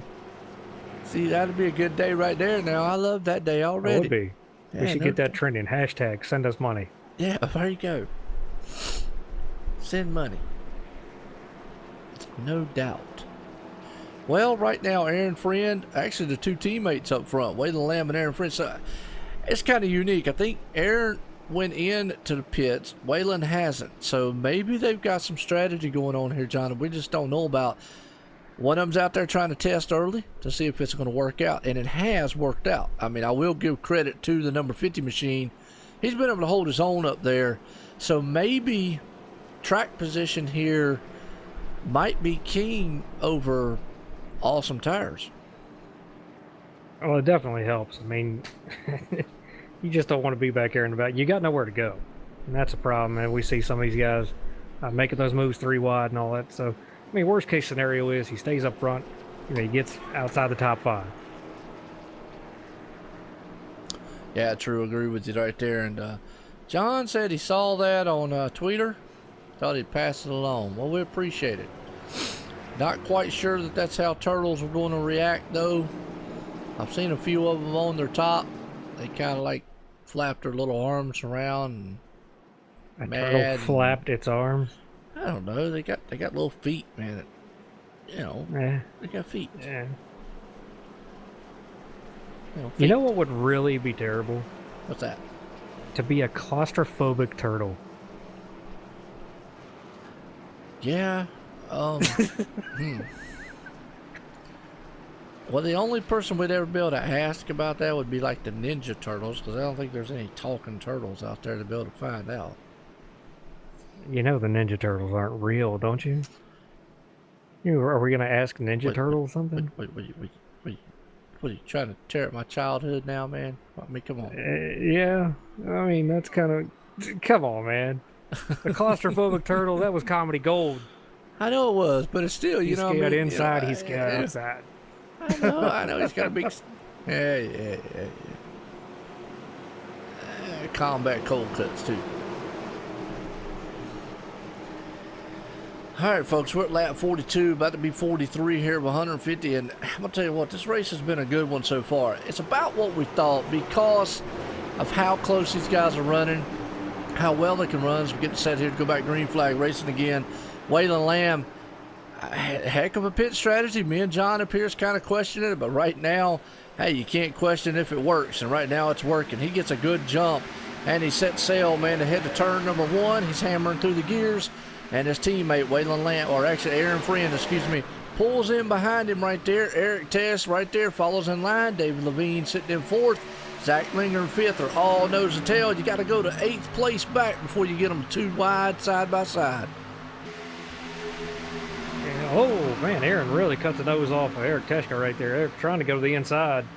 But Aaron really came down on him, and Eric lifted, let him back in.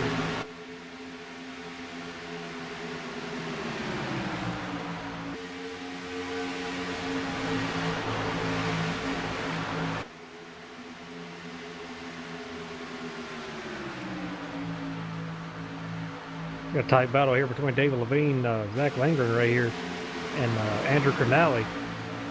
And they all keep searching on the inside here, trying to see if they can get a run, but look for that 59 here to still be pretty strong. But Zach Langren staying right in the draft of the 59 right there, so this could really go to anybody. It's just amazing these cars are able to draft each other and keep that speed up and not spin out, as these things, they really are on the edge of spinning out. You have no idea until you've driven one here just how close you are. Yeah, absolutely. Right now, they're looking good. They're nose to tail up front. And, you know, you're right. I mean, as fast as these guys are going, they're getting some good speed out here under the lights here at Charlotte. As good as the track is, you know, I agree with you. These cars, man, are still a handful. Right now, though, you got to go back here. Tommy Haynes in a good battle with Kenneth Yance. They're door-to-door wheeling around here, Charlotte. As they're heading down the back stretch, they're still side by side for that position. And you can see 17 there, Tommy Haynes just fighting back on the inside, gets a good run right here at that 72. The outside is not a bad place to be on new tires. On the old tires, it seems to be a pretty hard spot to hold there. You pretty much have to lift and let the guy on the inside go and just fall in line. Yeah, absolutely. Well, right now, they're still locked up 2 by 2. You got Jason Burgess coming up here. That's pulling him in there. Let's see if he gets a little push, man. Tommy Haynes will be able to push him right on past Kenneth Yance. They're still in a good battle. Thing about it is they've been locked together like this for the last couple laps. So, and haven't hit each other or lost it or anything. So that's a testament of, 1, the tires, and 2, of how good this track is conditions-wise. You know, we were talking about it in pre-race, what the temperature was, and we're under caution. Looks like the 09.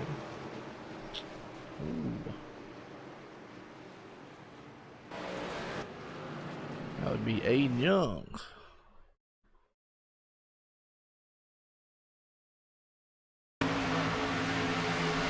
Alright, see what happened to him on the start here. He's back there with Ryan Daniels. 09's innocent bystander. I'm sorry. Oh, Ryan just lost it. Well, we were just talking about it with our teammates too. Wow, I hate to see that. We were just talking about that. I mean, that's what we were exactly just talking about. These cars, man, just on the edge, ragged edge of being loose. And we just saw right there, Ryan Daniels, he went into the turn. Guess what? It stepped sideways on him in a hurry. Yeah, I mean, it really happens fast, and you almost feel like you just have nowhere to go when you're steered. Waylon stays out again. Wow. At some point, that's not going to pay off. Man. Well, he really just came back up on the track in no time, but yeah. I believe what he's trying to do right here is get some of these faster cars that were around him maybe locked back in traffic. Well, you know, true, and I got a feeling, you know, track position's king. Actually, we saw it this past week at the Racing Freaks at their All-Star race, John. If you remember, the guy that won that was the one who stayed out, and we questioned that move, but it paid off for him. So maybe the track position is king here at Charlotte, and we're just maybe missing something. Well, if you can take care of your stuff, it's not a problem. But you know, after a couple of heat cycles on your tires, then they're just going to go away. And the confidence that you had in them on the last restart, you try to go into 1 and 2 with it this time, and the tires are completely shot. So you have to know there's a limit with your tires and the cycles you can put them through. Absolutely. Well, I'll tell you what, right now, though, I mean, he's been a man out front leading a lot. He's led 31 laps here, 32 at this point now, and looking very good. So, I got to give him, like I said, he's got that mystery machine out there, and it's a mystery of why he is staying out. But you can't question if it's working. And so far, it's paying off. I mean, I guess we can look at it this way. If the man puts that much time and effort into a paint scheme, how much time and effort you think he puts into practice? Absolutely. There you go. Well, I want to welcome everybody out here tonight. We're under the lights here at Charlotte Motor Speedway Grand National Series presented by MotorSim Racing Magazine. And Ryan's out in the chat talking about he's done. Car too loose. And, well, yeah, that's an Xfinity car for you. It really is, unfortunately. And sometimes you find yourself having to run some strange things in these cars to be able to get them around the track here. So, not my favorite car to drive. But it's definitely a challenge. And just the fact that these guys can do what they're doing, being out there side by side, and the fact that Waylon stayed out here on old tires for so long just goes to show you the talent level of drivers here in this league also. Yeah, John Marine out in the chat says, oh no, the number 17 is an Atlanta Braves car, and he's a Houston Astros fan. Well, I'll be honest with you, I am not a big baseball person, because it's about like golf, and neither one of them I'm going to play. It's too slow and methodical for you. Yeah, neither one of them not playing, and I'm not watching, so there you go. Now, if there was an angry alligator that jumped out of one of those ponds one day, man, that had snapped at one of those players, now I might watch. Oh, Lord. We're not playing extreme baseball. There's an alligator on the loose. Come on. Well, you never know. Could be a mad fish, man. A guy gets his golf ball out of the pond, chews his hand off or something. Now we're talking about Happy Gilmore. You're all over the place. Hey, it was a cool show. Well, right now, what's happy is we're about to get set to go back green flag racing here under the lights at Charlotte. The pace car's coming out of turn number 4 and going to set sail down on the pit lane here. And Waylon Lamb, he's got that Scooby-Doo machine. He's either looking for Scooby snacks or a doggone mystery to solve here. And the one mystery we want to know is when he's going into the pits and get tires. Now, me and Johnson up here wondering how long can he go on the set he's got before his teammate eventually says, well, you know, hey, I got to go and I'm going right by you. He's doing a great, that's an unbelievable start and running just as fast as his teammate there in the 16. So it's pretty unbelievable, which means he's really taking care of his stuff. But eventually, at some point, you got to have fuel. You can keep your tires if you want, but you got to put fuel in the daggone thing.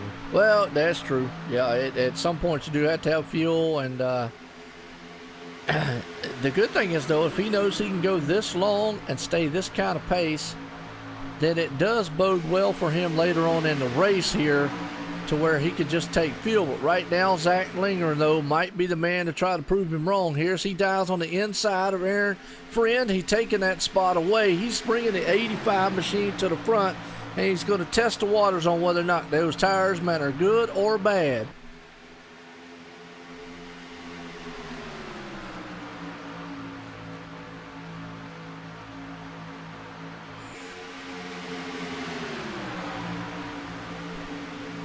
Well, he's holding him off pretty good, but here comes Eric Tesh also. He's on the back deck lid there of Aaron Friend. Old Tommy Haynes looking pretty good. He's got Aaron Giancarelli right there, man, on the inside of him and that TN Designs machine. Looking good. Don't count out David Levine. We call him the closer. That man, he knows how to close deals during the week. He's trying to close the deal tonight here at Charlotte Motor Speedway. Eric Tesh on the inside of Aaron Friend. They're door to door, heading off into the turn right now. And that's going to be actually for the 4th or the 3rd spot, excuse me. Yeah, and you got to think that the 85 of Lindgren here is just setting Waylon up. As he's just staying right here in his tracks and just a lap or so away from probably taking over the first position. And Aaron Friend just took off down into the infield there, lost it going into coming out of the turn, went down through flying through the infield, folks, about mowing the grass there a little bit. Wow. Didn't hit anything, but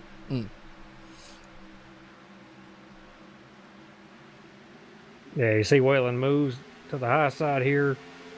Just very hard to keep that thing down to the bottom now. And it's just a matter of time here. So definitely will be hitting pit road the next time he has an opportunity here. He's done a great job to keep it up here as long as he has. But really surprised me that he could, stay up front with this. And the 81's around in the back.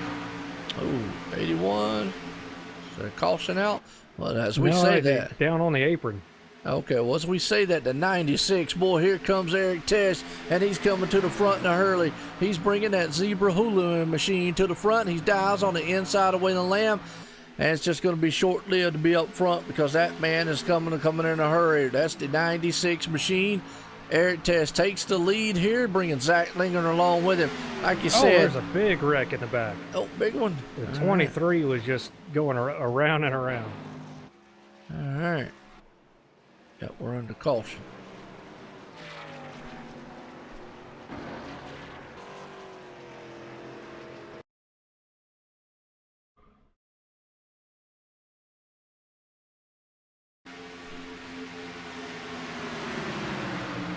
All right, let's watch this thing right here. Oh, he just stepped up high. He got high a little bit. Oh, the 54 was there. Oh, he had to go high. Kenneth Yantz in the 72 got loose and went to the bottom, which caused everybody to check up a little bit. The 54 comes up the track and then net codes into the 23. Wow.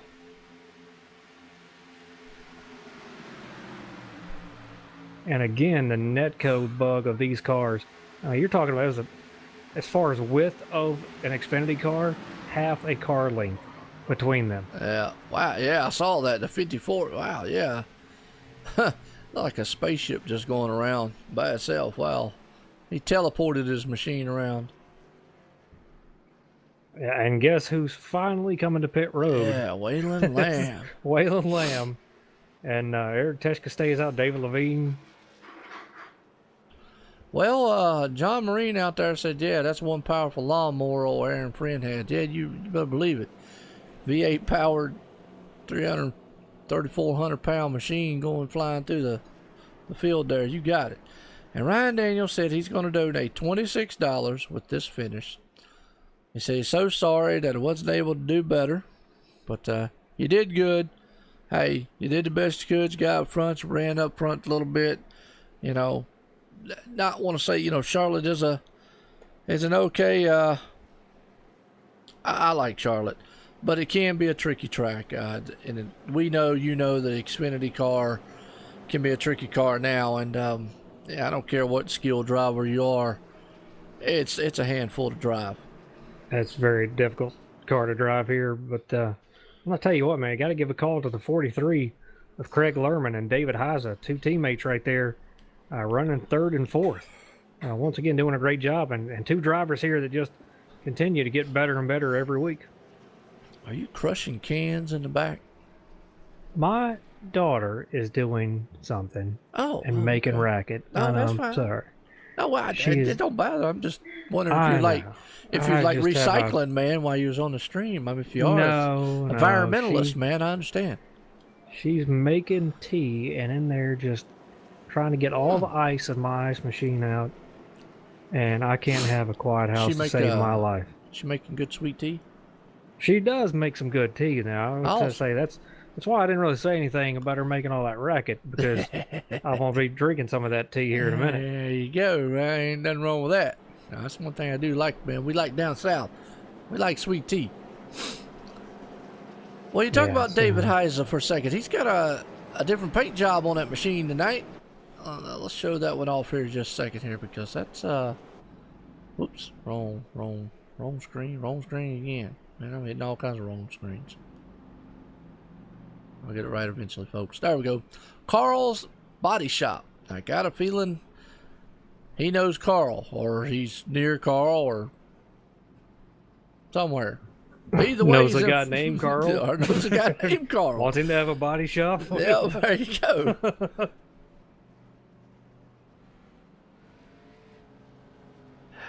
Well, John, I consider I don't know anything about motocross racing, so I have no clue who you're talking about. But nonetheless, hey, hate to see anybody, man, you know, get injured. Oh no, that was like a MotoGP guy's what we call crotch rockets. Yeah, well, I know that. Those Yeah, but racing I bikes, just don't. I don't watch them, but they are awesome. Guys are, man, that was just an awful wreck. Oh, those guys, man, have got nerves of steel to drive those things. What's going on, Donnie, out there in the chat? John, Aaron, well, I'll tell you what, Aaron said unsweetened is good. Man, what's wrong with him? Wow. Oh, the good Lord didn't bless him with any taste buds. That's what his problem is. Woo. Oh, wait. You ain't had some good sweet tea, but as we're getting set to go right here, what's sweet about it is we're about to set to go green flag racing here, folks, under the lights, Charlotte Motor Speedway. Green flag in the air. Eric Tess is going to lead them off into turn number one. He's got David A. Levine right there on the outside. Craig Lerman, hey, he's looking very good up there, man. And Tess, who's up there in the top? Tyler Justice has found his way to the front side. He's been lingering back in the back there all race long. I was wondering where he was at. So, hey, now he's got a smile on Mom's face out there as he's looking good running in the fourth spot. They've done a great job to get back up through the field here. Got that 43 of Craig Lerman to deal with, who, just having a great run. And 59 David Levine here, and his Berkshire Hathaway Home Services Raven Optics Ford Mustang. Absolutely. The reason he says that is because we can't see the Raven Optics. Oh, we got a wreck. Oh, what we got? We got a wreck. I got that part. I got to figure out who's in it. You gave me like 2 whole seconds. It's a big one. I see it on the back stretch back there. I don't see who's in it, though. The 818 is involved. All right, I'll start on him first. Oh, and Bruno went through the grass. All right, I'll go on the 818, and we'll kind of go from there on the replay and see what we got.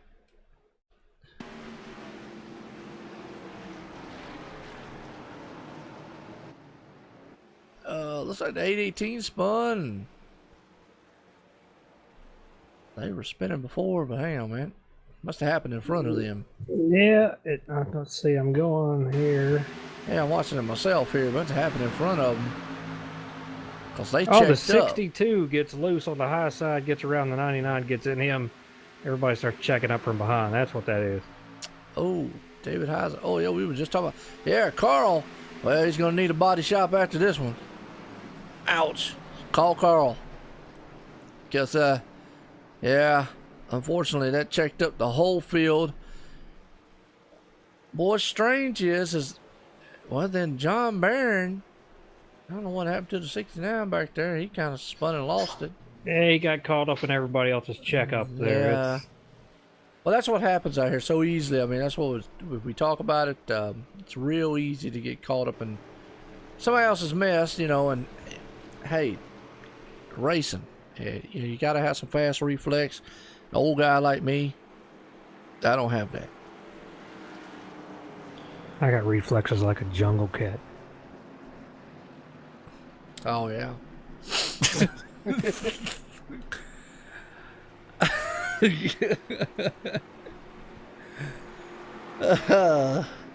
Well, now that I'm up here with the Wolverine, folks, oh, you know, Reflexes like yeah. Bruce Lee caught in a dancing machine. You know, he died, right? Eventually. Yeah, so what's that got to do with anything? I'm just saying. I mean, you know. Everybody dies eventually.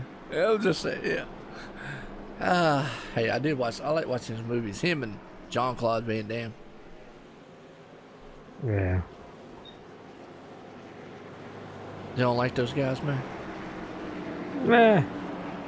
Yeah, I guess I could say no now. I mean, what's Jean-Claude Van Damme going to do now? Hit me with a cane?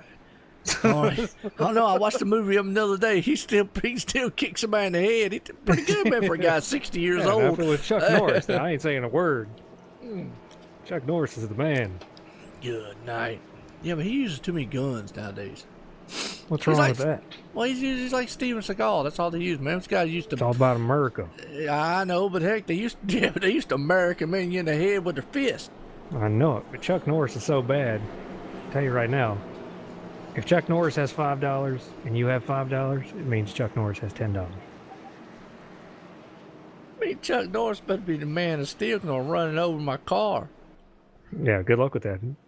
taking my $5 back. He'll stop your car with his fist. He'll just Superman it. Man, I always wonder where all these memes come about him at. You know what I mean? What are you talking about? What's a meme, by the way? Hey, something these guys, man, cats, man, from these new ages came up with, just like the fidget spinners things that I've kind of not Fidget understand. spinners. Yeah, I like I to watched find the a guy thing. that came up with that and punch Yeah. him right in the throat. Wow, no, actually, I like to kind of come up with a man to steal his patent. But anyways, you know, Yeah. I got to give him credit because, you know, we were talking about it and I saw these pictures here lately, old style. And you know what? Some of the ones I've thought about, you know, like I used to put my pencil inside of the ruler and spin it around. Yeah, I used to do that stuff when I was younger in school. So I guess, yeah. And you know, the wrenches that have like at the end of them, that have the little ratchet style to them. You know, I know you've taken your fingers and sit and flip them back and forth. Yeah.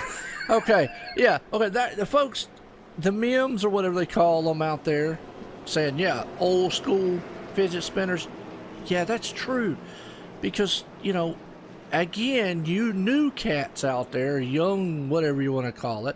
New cats. Who are you, Frank Sinatra? Hey, I'm just saying. New cats out yeah, here. I'm just Let me tell saying. you.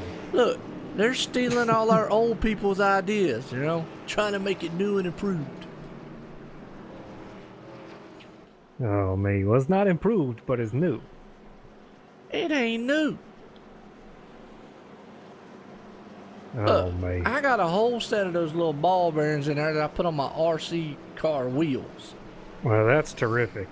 Well, that's all it is in those little plastic pieces. Oh, me. All right, it's time to be professional. It We're back is. Green Flag Race. Talking about ball bearings. We got ball bearings going 170 miles an hour. That's what I'm talking about. And right now, Eric Tess is out front. Waylon Lamb, though, he's looking good. He's back up in the fourth, so he's got some good fresh tires on that machine. He might be able to bring it back up front here and look very good doing it. So, Christy out there, she's like, fidget spinners, Yeah, that's what I say about them, Yeah, I call them millenniums. Whatever y'all call yourselves. Young people. What are you talking about? You call yourselves? Well, that's what they say out there. They call old. them millennials. You keep saying millenniums or something. Well, whatever, man. Millennials. I don't know how to pronounce the word. Anyway, we're going back green. It doesn't matter. Racing. Basically, it don't matter. If you call yourself that, you're a Democrat, so it doesn't really matter. Oh, Lord of mercy. Woo! Oh, Waylon Lamb making a move on the 7-year Tyler Justice will take that spot away. A good, strong move on the inside there. Absolutely. As we're heading back here, green flag racing. Eric Tesh, man, is back man out front. Looking good. Waylon Lamb, though, has been on the power back to the second spot, folks. And Tyler Justice right there in second. Craig Lerman. Well, I tell you what, he's having a good run here tonight. We'll count him out. He might be able to pull something out of his hat here in that 43 machine. Looking good. Right now, Zach Linger, and he's up underneath it, though. That's another guy, man. He's got that Miller Lite machine flying high. I don't know, man. Waylon showed us something on the long flag, green flag runs, or, long run with the tires. And now on new tires, I don't know. He might be the guy to contest with all night long. Well, he's running a mystery machine. It's a mystery to me how he gets that thing to run that daggone fast for so long. Yes. But man, puts a strong move on Eric Tester right there. Almost gets into him. Yes, he does. Right there, dives on the inside. He takes it over from the hooligan game. And the man on the move behind him, Tyler Justice. Here he comes. We call him Mr. Excitement, who is having a little blinking issues, and that might scare old Zach Lingering a little bit if he gets kind of close to him. Don't know what the issue is here, but I know he's blinked a couple times. Tyler became a gymnast right there and decided he was going to do some somersaults. Absolutely. He was jumping all over the place there with that connection. But right now, Waylon Lamb, he's setting sail, putting down some bad fast times, as his last time out there was a 28.054. And just to give you a kind of a comparison, folks, Eric Tess ran a 28.454. I mean, he is rolling. These guys are really putting down the speed right here, but Eric's starting to come back up here on the 50, hanging with him right there. So we'll see how it works out. As we know, Eric is really good at taking care of his tires and his equipment as well. But Waylon really set the bar here as far as being able to take care of your stuff and run up front. Absolutely. Right now, well, we go back here to the 6th and 7th spot. All right, the 7th and 8th, you got Andrew Kennelly. He's on the inside of Tommy Haynes. They got a good battle going on. As right now, Andrew Kennelly, he's able to take that spot away from the 17. And he goes by him as we're here at lap 77 of 150, folks, getting past the halfway point here. This thing, man, is getting very exciting. And up front, though, you still got Craig Lerman there. He's in a good battle with Aaron Friend. They're door-to-door heading off into the turn. Waylon Lamb still has the point up front over Eric Tess and Tyler Justice. And, man, I tell you what, Aaron Friend, he fires on the inside, takes that spot away from Craig Lerman. That's, and look at old Andrew Kennelly, man, trying to pull up there. Zach Lingering working on the inside of here of Tyler Justice now, trying to take that third spot away. Gotcha. Tyler firing back on the outside. You need to let Christy know when it's 30 laps to go. Apparently, she said she is cooking tonight. Oh, okay. Now, my next question. Out of that. I'm not getting to eat. Well, my next question is, how in the world are we supposed to let you know it's 30 laps to go? Oh, and the 85 is sideways dirt tracking that thing. Oh, that's Craig Lerner. That's old Zach Linger. Oh, and the 17's around. I got a feeling that was a checkup because of what was going on with the 85. Man, him and the 81 Andrew Kennelly collect each other. No caution, though. That's surprising because both of those cars slammed the wall hard. But let's go back here. Since we're still running under green, let me find the 85. See what kind of jerk tracking move, man, we were doing here. Because I got a feeling he went sideways. And then I got a feeling what was happening behind there was, the 17 there of Tommy Haynes. Oh, and now the 16 is around. Wow, well, it's got all kinds of action going on now. I think I think the loose bug is coming out. Yeah. Now here's man, what's crazy. Here's what's crazy, John, is we're talking about 85. He got loose. I see we're under caution right fast, but when the 85 got loose, Tommy Haynes was behind the 81. And we're watching this replay here, so I'm wondering if, he went to go side by side and they kind of bumped. And they both got into each other, went into the wall, but I noticed we're under caution now. And I think you said, who was that spun? It was a 16 and the 7, but the 16 got loose coming off of 4. Okay. Yeah, I was still, looking at that other, what was going on with the other deal that we was having beforehand. A lot of action was going on right there, short amount of time. Oh, and Waylon Lamb's around.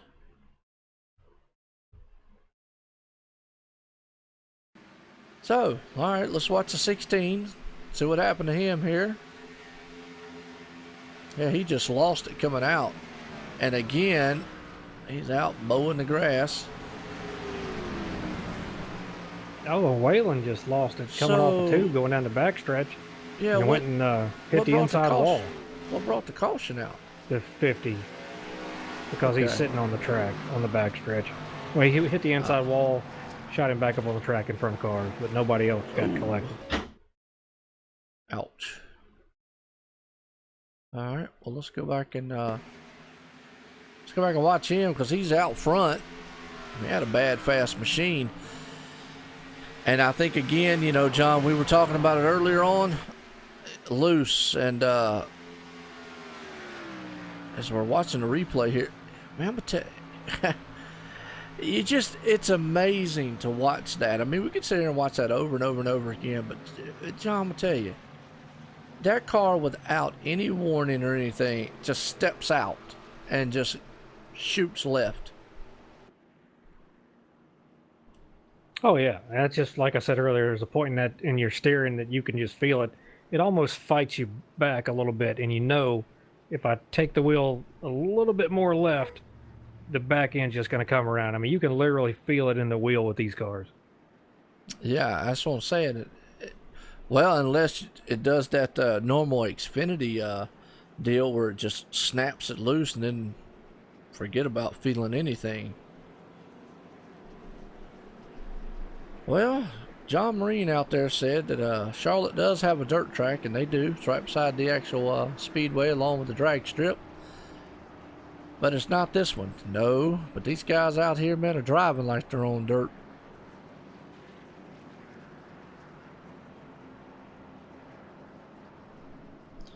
Heard your dog in the background. He agrees. Yeah, he's mad again. He's in that room back here. That dog's always mad. What y'all doing to it? He hates being put up, but if you let him out, he just runs around. I mean, we got 2 of them. One's a chocolate lab. That's the one that's mad right now. He likes to have everything his way. He thinks this is Burger King or something. I give him a Whopper. But he'd like one. He weighs about 130 pounds. Holy cow, that's a big lab. Yeah, I know. I've had a couple labs. I had one for 14 years. And good dogs, man. I love those dogs. Well, I want to rephrase. My wife loves them. I'm not a big dog person. I like little dogs.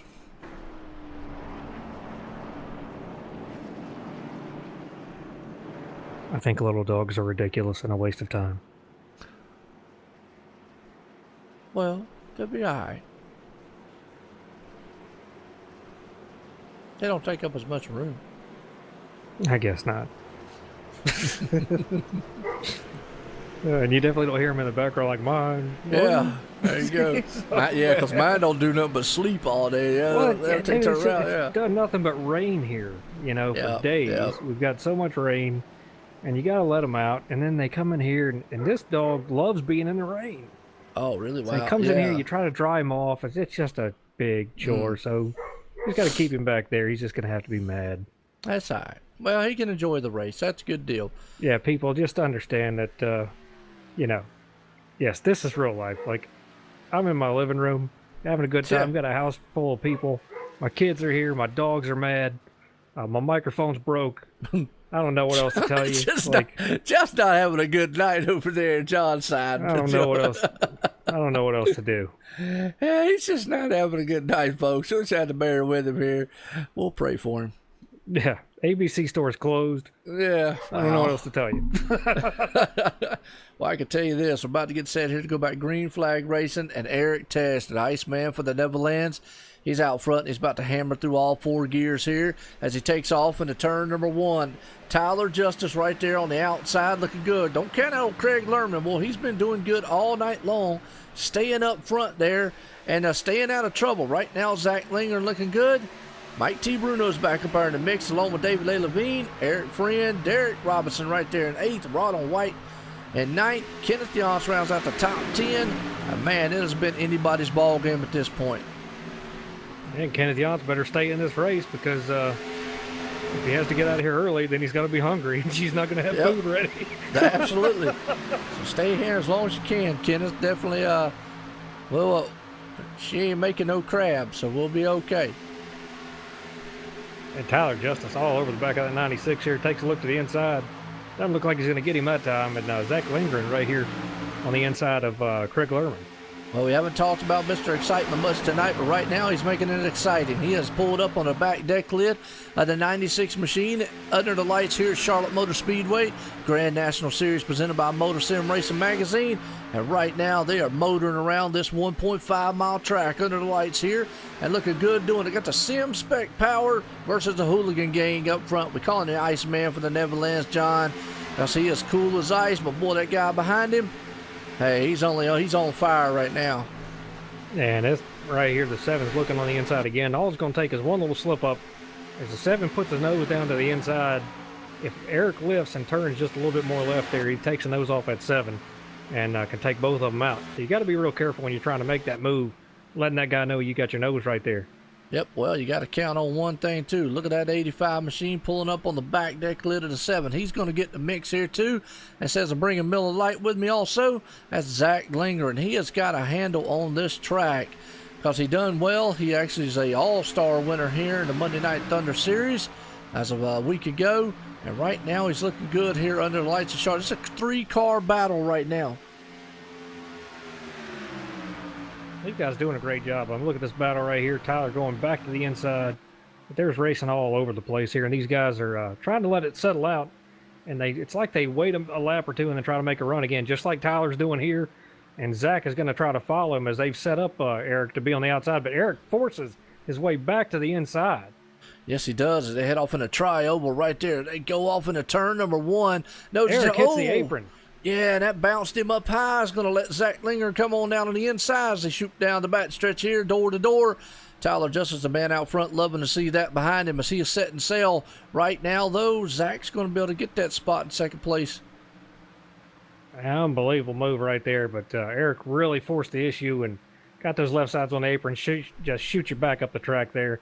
There's nothing you can do about it, but great job by Zach Lindgren staying off of him right there and letting him get that thing collected back here. Yep, absolutely.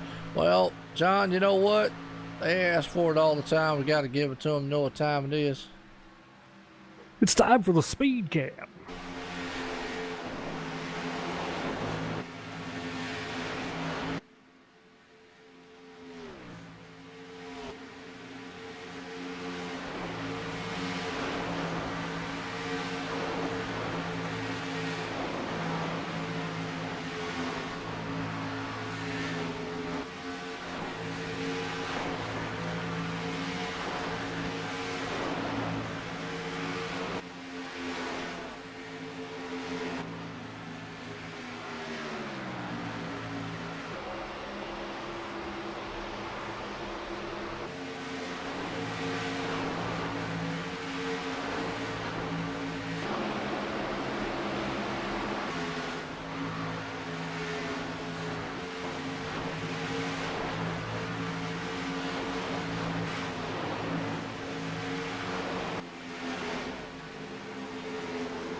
All right, well, we went from speed cam to caution cam. As we're back, like I always say, man, if that does not get your blood pumping, hair standing up, hey, go check with your doctor because either something wrong with you or you're dead. But Aaron Which would Friend, also mean there's something wrong with you if you're in a doctor's office. That too. Well, Aaron Friend, I believe is the man that brought out the caution here, watching the replay. Oh, he just hit the wall. Oh, and it hit that safer barrier and it shot the car down to the front. Wow, violent hit. Wow. Well, everybody's on pit road now.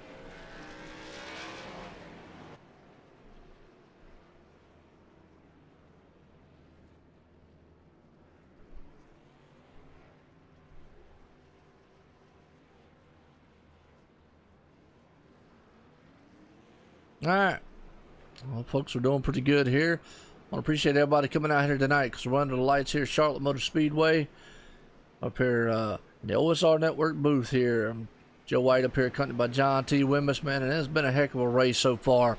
Back and forth affair, man. These guys have got a perfect track, perfect conditions. Don't know about perfect cars out here, but they're definitely perfect thing here. And what's Ryan talking about? 3 minutes, guys. What are you talking about, Ryan? Who cares? I don't even think he knows. Oh, I think he might be talking about his repairs on his car. Guy knows he still hasn't disconnected.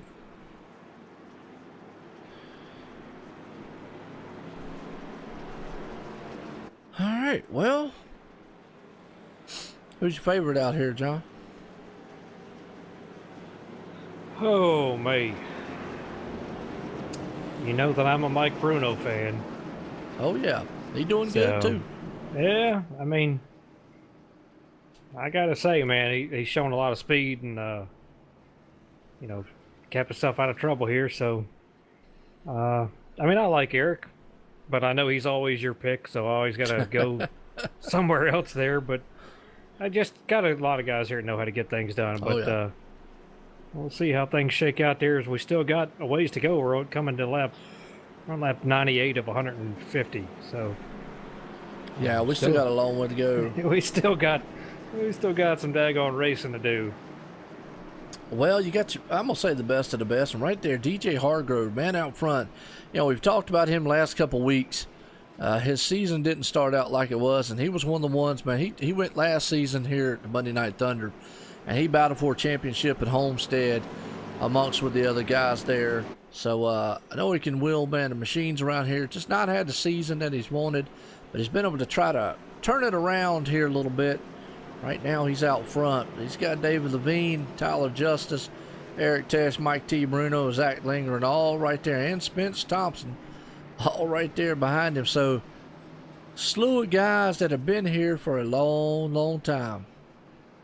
And a bunch of guys know how to get it done as well. Absolutely. It's lights off on the pace car, and that old Robbie Buckner out there. Ryan's giving us a countdown when he's done with his repairs. 5 minutes. You got another call. Yeah. That was wrong, man. Woo. Oh, wait. I thought I was harsh on the boy. And for anybody that's an animal lover, don't worry. I let my dogs out. Everything's fine. And now he's sitting right here beside me. So he's not locked up in the room anymore. Don't be like, John's terrible. He keeps his dogs like that. Well, who cares what they think? Well, you know, some people are like that. Yeah, well, some people. I just want them to dry off a little bit. That's all. Some people can go play out in the rain too. Yeah. Because HBO would say something totally different, but we won't. True. Yeah, absolutely. Well, pace car's in. We'll see what DJ Hargrove can do up here up front. He gets a good start, man, because he controls the field going to turn number 1. Well, David A. Levine, he's side by side with Tyler Justice right there behind him. Big run by Tyler Justice. Oh, they're going 3 wide up front. And DJ just up there. He's just out there with on the high side, man. Nowhere to go. tires just probably gone. Car's kind of beat up a little bit, but man, Tyler and David both got a humongous run. Yes, they did. That 59's looking good out there. Here comes Eric Tess, Iceman from the Netherlands. Mike T. Bruno's putting it to the wind himself. He got Zach lingering all over his back deck lid. Well, I tell you what, these guys are about to turn the wick up here. It's only lap 101 of 150. Ain't nobody telling him that. And all night long, we've seen David Levine go to the high side. I don't know if his car is just pushing that bad or he's just having that much trouble, man, keeping that car down low. Now, I don't think he's doing any of those things. Actually, running the high side, although it is slower and you're going to get past, what you're doing is you're conserving tires. You're not turning the wheel as much, so your tire is not going to be so bad. You're going to give up some spots, but here at the end, you know, you're to come back and pass some guys back if you stay green long enough. Right. That's the key question right there. As long as we can stay green long enough. We haven't really had a long green flag run. I mean, we've had maybe about 15, 20 laps, but we're talking about something that needs to go almost 30 or so for that to work. And you know, I know it's Eric Tess right now, very impressive. He's turned up the wick as far as, you know, short run style, because he's one of those guys that loves long runs. Mike T. Bruno, we know that man can fly, but he's got his hands full with that 85 right now. And Zach is really just racing him very hard right here. Probably be a good idea on Mike's part to maybe let him go, which he'll probably do right here, and let Zach go ahead and see what he can do right here and not push that issue. 85 has really ran him very hard. Absolutely. Right now, Zach Linger, he is on the inside there. They're battling door to door. Oh, Mike T. Bruno, he wants to bring that Sim Spec machine to the front. Already gotten. You're right out there in the chat. Somebody said there's two of them out there. There sure is. Tyler Justice and Mike Bruno. He takes the crossover move. He's back on the inside. They're back wheel to wheel again. And he shot back on that 85 right there, and he said, boy, you thought you were going to run me hard? Let me show you something right here. And he did that all the way down the back stretch and hit the 3 and 4 back in front of the 85 right here. So a little bit of payback there for running him a little bit hard, I believe. Yeah, it was. That was a power move. Brought that 19 machine right back in front of him. So right now, but up front, up front, Tyler Justice, he's got his hands all full with the 96 machine, the hooligan game. We call him Iceman for the Netherlands. Right now, he's looking very good. He is cold calculated. Now, don't count it out. We're about to have a 3-car battle here soon for the lead.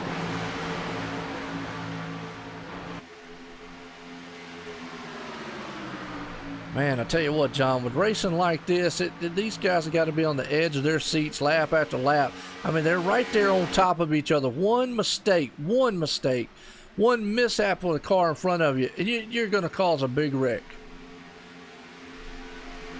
Yeah, absolutely. It's just like we said with you know super speedway racing kind of here. As you're on top of each other, you got 4 cars right here, same speed, just one little slip up here, and then you got another group of 4 cars behind them there. Anything could happen right here, but I believe that Mike Bruno has found something on the racetrack that is to his liking, a line that he can run, and right now isn't going to force the issue, but you can see that he has picked up some speed here. Absolutely. Well, those guys up front, man, they are still battling it out. It is still 4 cars that are right there, nose to tail. Man, they are wheel to wheel going around this track. Tyler Justice out front. Mike T. Bruno got loose. Oh, he collected it back though, so he's still going. So yep, looked like I said he found something. Well, he found a line that was fast. The problem is it doesn't last very long in this car. Absolutely. Well, I'll tell you what, seems like we got a Chevy fan out in the crowd here. Talked about, man, the Mustang trying to break up the Camaro parade up front. That's right, that's Zach Linger, and he's up there. He's throwing beers around looking like a party. Well, you can't count out Eric Tess, though. That boy, man, knows how to run the machine and run the wheels right off of it. He's very calculated and do it. And just a note here, Jason Alexander, he's up in 6th. Like that paint job on that car. Very patriotic right there. Well, you gotta look at this too. We're talking about Eric Tess. He's 5 hours ahead of us. Yep. So you're talking about it's 4:25 in the morning in the Netherlands. You don't stay up this late just because it's a fun thing to do. You stay up this late because it's good competitive racing, and you're good enough to be out here and run for points and do what he's doing. Oh, and Tyler's down in the grass. Yep, there went the leader. Boy, I tell you what, there was no touch whatsoever right there. And David Levine's also loose in the back. I'm going to go back and watch on the replay because, John, right there is a typical losing it coming out of the turn. Now, Tyler Justice has some damage on the front of the hood of that machine, so it's impressive for him to stay out front like he was. But watch this car as he comes out of the turn. This is what we were talking about all race long. He didn't hit anything, didn't touch anything, and it just kept turning left on him, man. That's just what we talked about. Step sideways without notice.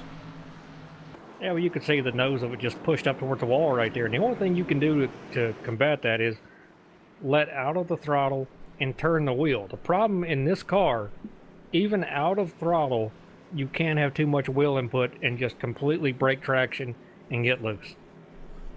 Absolutely. Well, everybody's coming in. Most of everybody that's coming in here for 4 tires and fuel. We're at lap 112 of 150. I'm going to tell you, it's been a barn burner one out here. I love watching this style racing. I mean, it's when you got guys like that close, who knows who's going to win? I mean, I don't because, wow. I said it a minute ago, and my hat's off to these guys because Mike T. Bruno got loose in front of them and they were right there and they didn't wreck. And then Tyler Justice right there spun right in front of Eric Tesh and didn't collect them. So my hat's off to those guys. Great responsiveness on their end to not cause no big one.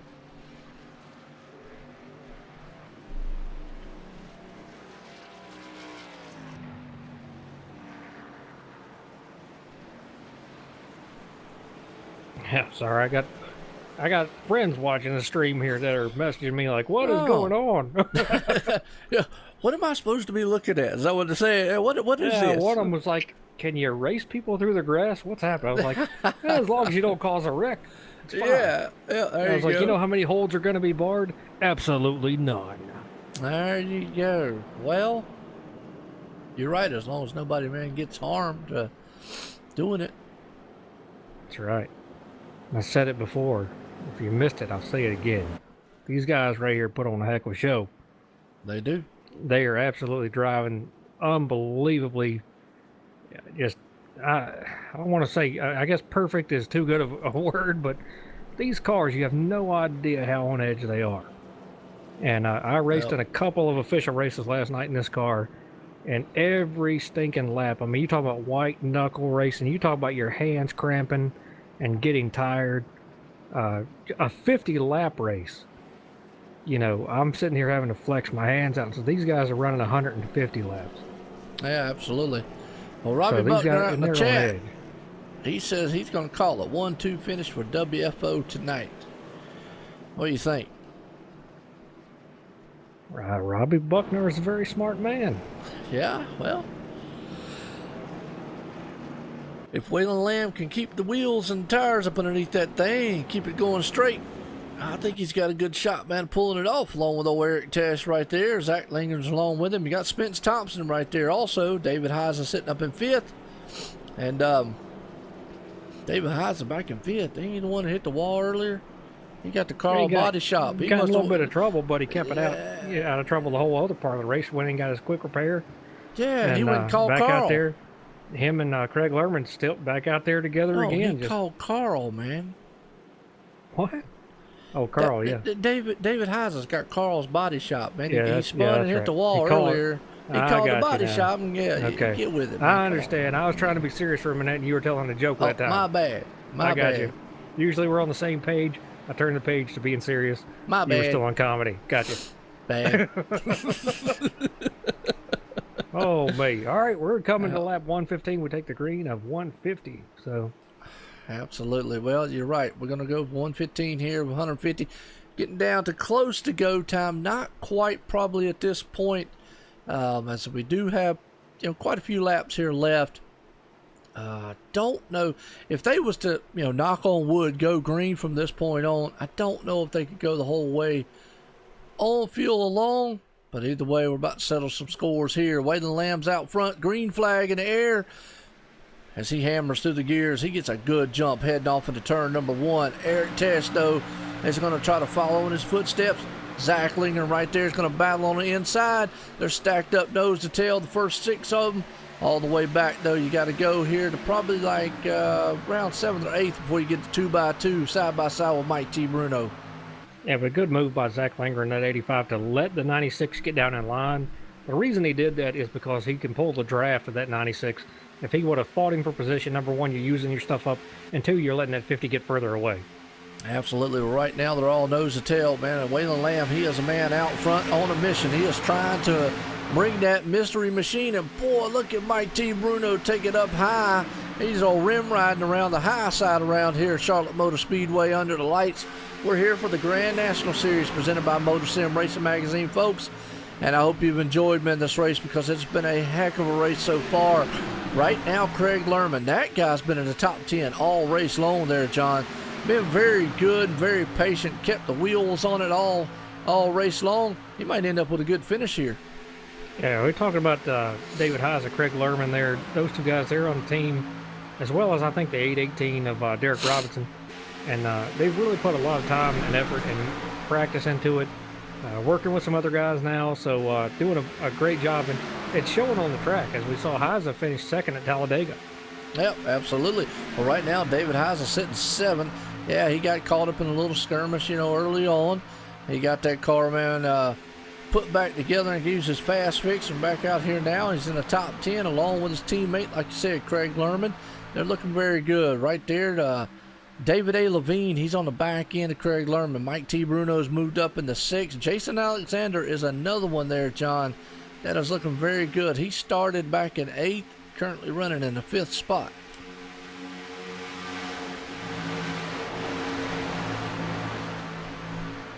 These guys are just putting it to it right there. But Jason Alexander, again, doing another great job. And like you said, I love the paint scheme, love the red, white, and blue there that he's got on the car this week. Usually runs his Culligan Watercolors company he works for. Going with the red, white, and blue paint scheme for this weekend. Yeah, he is. Right now, battle up front as Eric Tesh is taking over the lead here from Waylon Lamb, but still got Zach lingering all over the back end of the... Oh, what? And right as we're singing the praises of the 5, he goes in and gets loose. He's still on it, though. Great save by him right there. Well, we've talked about it all race long. And right now, I'll tell you what, Mike T. Bruno, he's got his hands full there with David Heisa. We've talked it all race long about these cars being loose as we're getting down here now to 29 laps to go, folks. All race long about these cars just stepping out from under you. It's just like a violent to the left type turn. You're riding along, and all of a sudden you come out of turn, boom, rear end just steps out from under you. I've actually had it happen to me. Yeah, this is the one car that you really got to play with your steering ratio, your offset, and all that good stuff, how you want it to run. And I find myself running a higher steering ratio in these cars than any other car, including the Cup car. These B cars right now, the Xfinity car, is very, very hard to get a hold of. Yeah, absolutely. Oh, and the 50 is around. Waylon Lamb's around on the backstretch. Oh, man. Well, and we talk about that. Well, did he hit the wall? Did he hit anything? Let's go back and watch the replay. Didn't look like he hit anything, but he did a great job there trying to stay off. It looked like, he was literally driving that thing in the wreck to keep it off the wall. Well, watching the replay here, he was running in 2nd place right there. So, he has a bad, fast machine. This is twice now. That car just... we just talked about it. We were just talking about that, John. It just snapped loose. I don't know what it is. Well, the car gives you a false sense of grip, if that makes any sense. So you turn it does. You got your wheel to the left. You're in the throttle. You're like, okay, I can run this corner harder. I just had good grip there. You go in there. You give it a little bit more throttle. You go through there faster. You turn that wheel. Then you have to turn it a little more left. And then all of a sudden it comes around on you, as we saw do with the 50 right there. There is definitely a line in these cars where you cannot cross. Yeah, and it's not like, folks, normally you can feel the rear ends as you start to lose it. Like in a Cup car, you can feel that thing when it starts to come out from under you. That's a powerful car.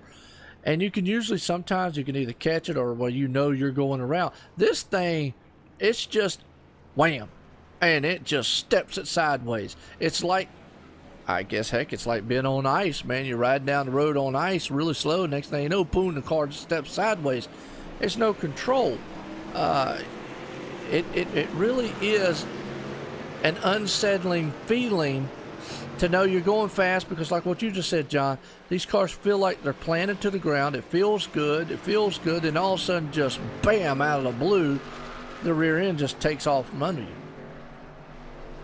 Well, and here's the thing too, iRacing is doing the exact same setup, the exact same geometry of the real Xfinity car that NASCAR has set out, the rules package.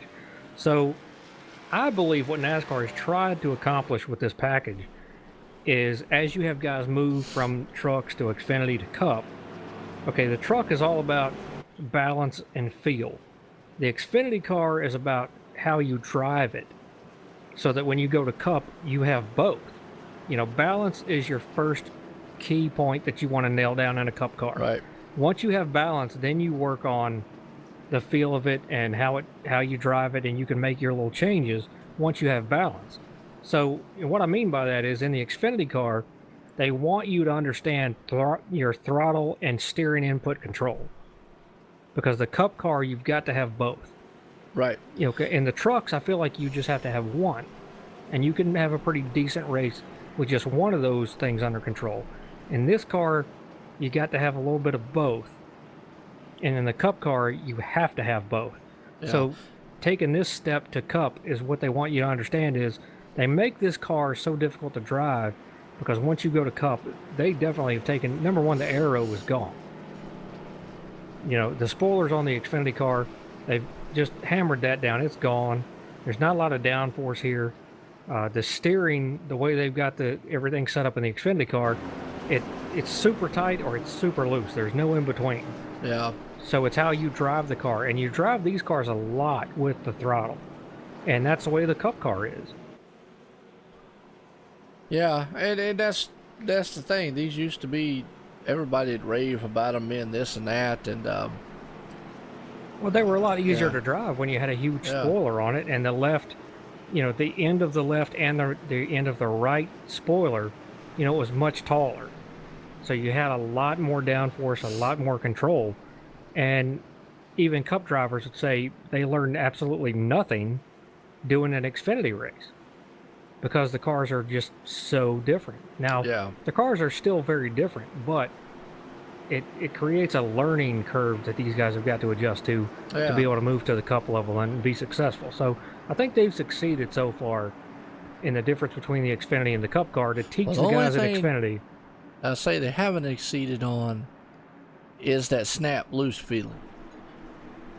That they need to fix. Well, unfortunately, that's just a little bug that iRacing is going to have to figure out, you know, with that deal, because that's something that just can't be controlled. But as far as the geometry of the car and how it handles and what you're supposed to do with it, I think it's a very good balance between the two. Yeah. And once they figure out, as we set to go back green flag right here, watch it with the field way off the pace car. Pace car sets in. Tyler Justice going to be the man out front here. DJ Hargrove going to be right beside him. Eric Tess right there as they go off. Green flag in the air here. So we scoot off into turn one. But like I said, just touch on what we saw them out there. Yeah, as far as how these cars may drive, like you said, geometry and all that goes, awesome. They've got it nailed down. I think once they fix that problem with the car all of a sudden just, bam, snapping loose out from under you, which a lot of guys in the B car, we call it the B car, Xfinity car obviously, have just complained about. I've felt it. I know you felt it. A lot of these guys have too. And once they figure that out, I think we'll be back to somewhat happy guys in these cars, as boy, Spence Thompson got loose right there in front of Mike T. Bruno. And that's the thing. Once you lose your momentum, it's very hard to get it back. You see Spence right there fighting just to keep that spot. And you got to stay on that inside line right now, as that's where you want to be. Yeah, it is right now. It is a fight back there. As there's a fight up front also. Eric Tess got his hands full with Tyler Justice. As a man, it is a fight back here. Or Gordon Larson back there. He's got David A. Levine, Mike T. Bruno, David Heiza, Zach Linger, Chris Akers, all right there in the top 10. They are all nose to tail, man. Tooth and nail just battling it out back there. Yeah, you got to give a call to the 2-car, DJ Hargrove. I know we touched on him a little bit earlier. He hasn't had a great season, not what he would want to see, but really turned things around right before the All-Star break. Had some good races there, and another good race here tonight showing what he can do. It is. Well, he was all over the back deck lid there, the number 7 machine, Tyler Justice. And we saw him go into the turn right there, and that thing just kicked a little bit sideways, and we got a big crash.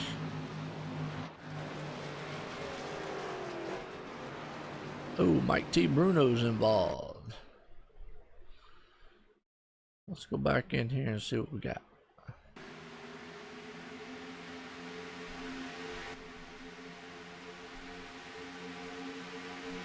Oh man,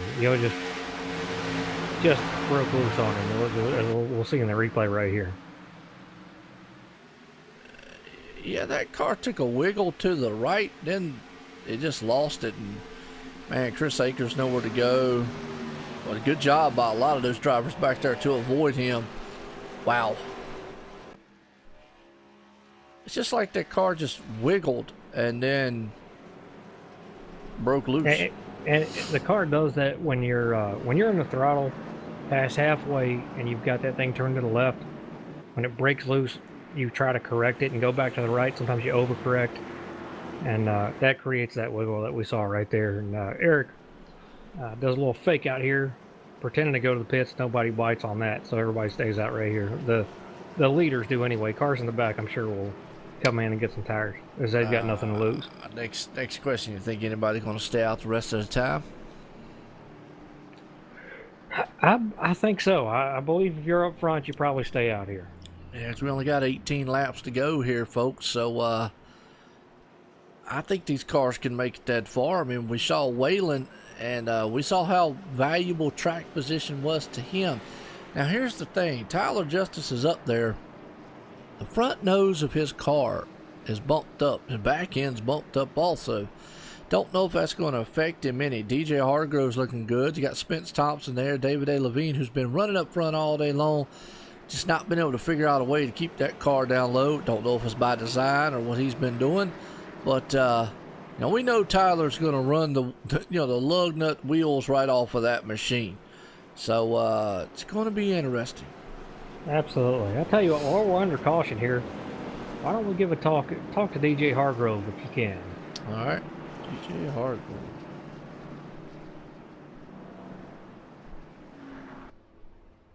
Chat. DJ Hargrove, Joe White in the booth. Got a copy? Yeah, Joe, I got you, buddy. Well, DJ looking good at number 2, man. Liberty Machine out there. You got it up there in 3rd place right now.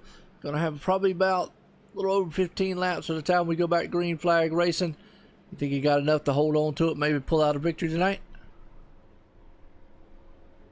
We're going to see, Joe. It's going to be real close for me on fuel. Definitely going to try my hardest here. Got my favorite 2 racers to watch and race with in front of me, so we'll see how it goes. Absolutely. Well, I tell you what, like we've said before, you're looking for that turnaround here. But either way, you've been doing good the last several weeks, and we know that season's going to turn around for you. Looking good out there, that number 2 machine. I appreciate it, Joe. Yeah, we're trying to turn around here. It's been a long road, but it's a long season, so hopefully we'll see you at the end and talk to you a lot more.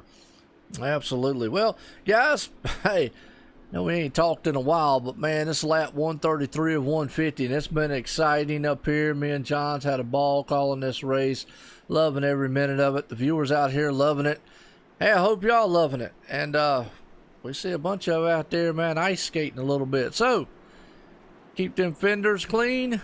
Bring it home in one piece. See you at lap 150. Good luck, gentlemen. All right, well, he's optimistic about his chances. Should be. He's had a very good car there, and that's. I know we haven't spent a lot of time doing interviews. We show replays and all that stuff, and then let these guys get set. But Eric gets a lot of airtime, as does Tyler, and DJ's just had a rough road here at the beginning of the season. So I'd like to show him a little bit of love there. As he's doing real well, and Spence is up there with him. David Levine, So a lot of guys up front here that we pay a lot of attention to. So not telling you what to do, Joe. Just I wanted to show him a little bit of love there, buddy. Yeah, DJ, he was battling for the title, last season, so he understands this season's not been quite his best. His performance definitely has not showcased what he actually can do. So, folks, he was one of the 4 that went to Homestead battling for the Truck Series Championship last season. So I know he can definitely drive it. Just, bad luck here and there. But tonight could be the turnaround.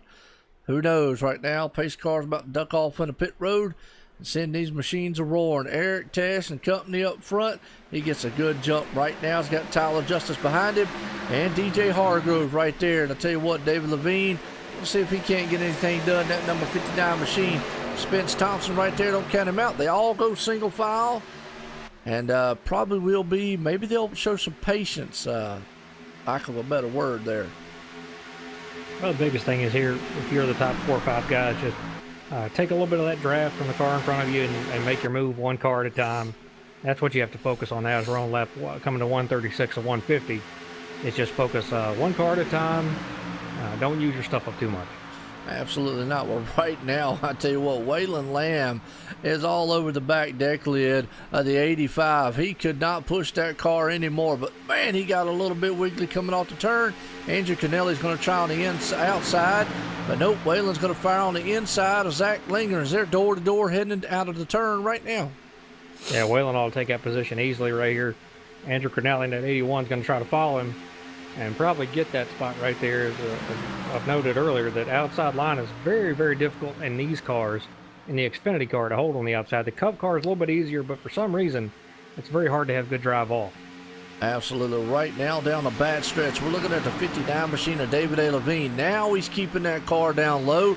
Maybe like what you were talking earlier, he was saving those tires, pulling it up high, but now he's able to keep it down low, and he's all over battling. But don't count this out. Look at that number 2 machine. He's powering on the outside of the 7. That's Tyler Justice. He's going to look to try to maybe make that high side work as the 59's looking on the inside here at lap 138.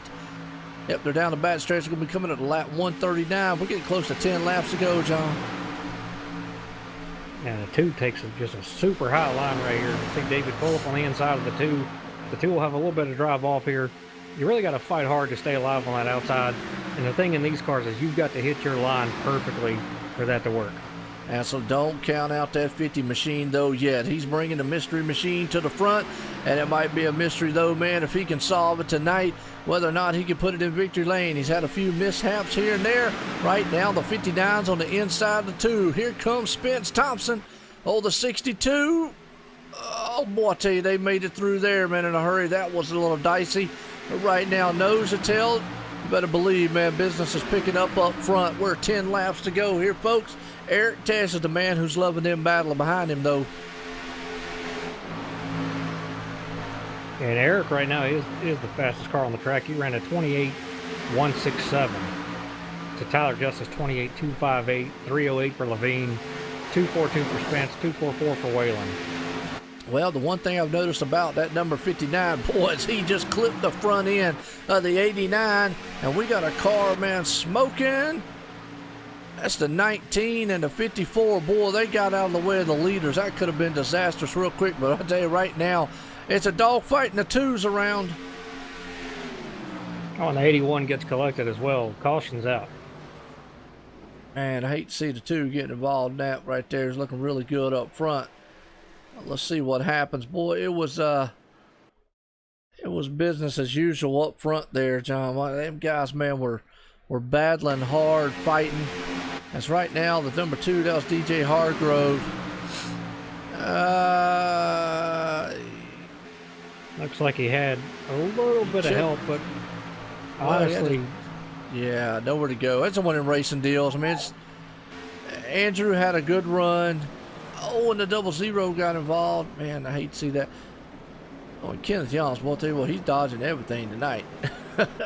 Kenneth has gotten really good at avoiding cars. I can tell you, right? Absolutely. The man's had a lot of practice at that, unfortunately. Yeah, no doubt. Well, this is going to be interesting because it's going to set the stage here for a duel. And I tell you what, we're talking Eric Test, ain't no way he's coming into pits. I know that was a fake, because nobody else would have came in. Excuse me. The 59 of David A. Levine, I noticed something. He's staying on the low side now. So maybe what you were talking about earlier, he was actually conserving those tires, because I was kind of worried about, normal, later on about what he had to do and whatnot. But now he's able to hold down there. Don't know if he has the fast enough car to run down Eric Test, but hey, he probably got a fast enough car to finish well tonight. Yeah, well, when he started doing that, we had about 40 laps to go, or a little less than that. And so, he's thinking long green flag run. Some of these guys that have been up front stay out. They don't pit for tires. As we've seen, it doesn't do you that much of a favor, really, to pit for tires. I mean, yes, the car feels better and it handles great.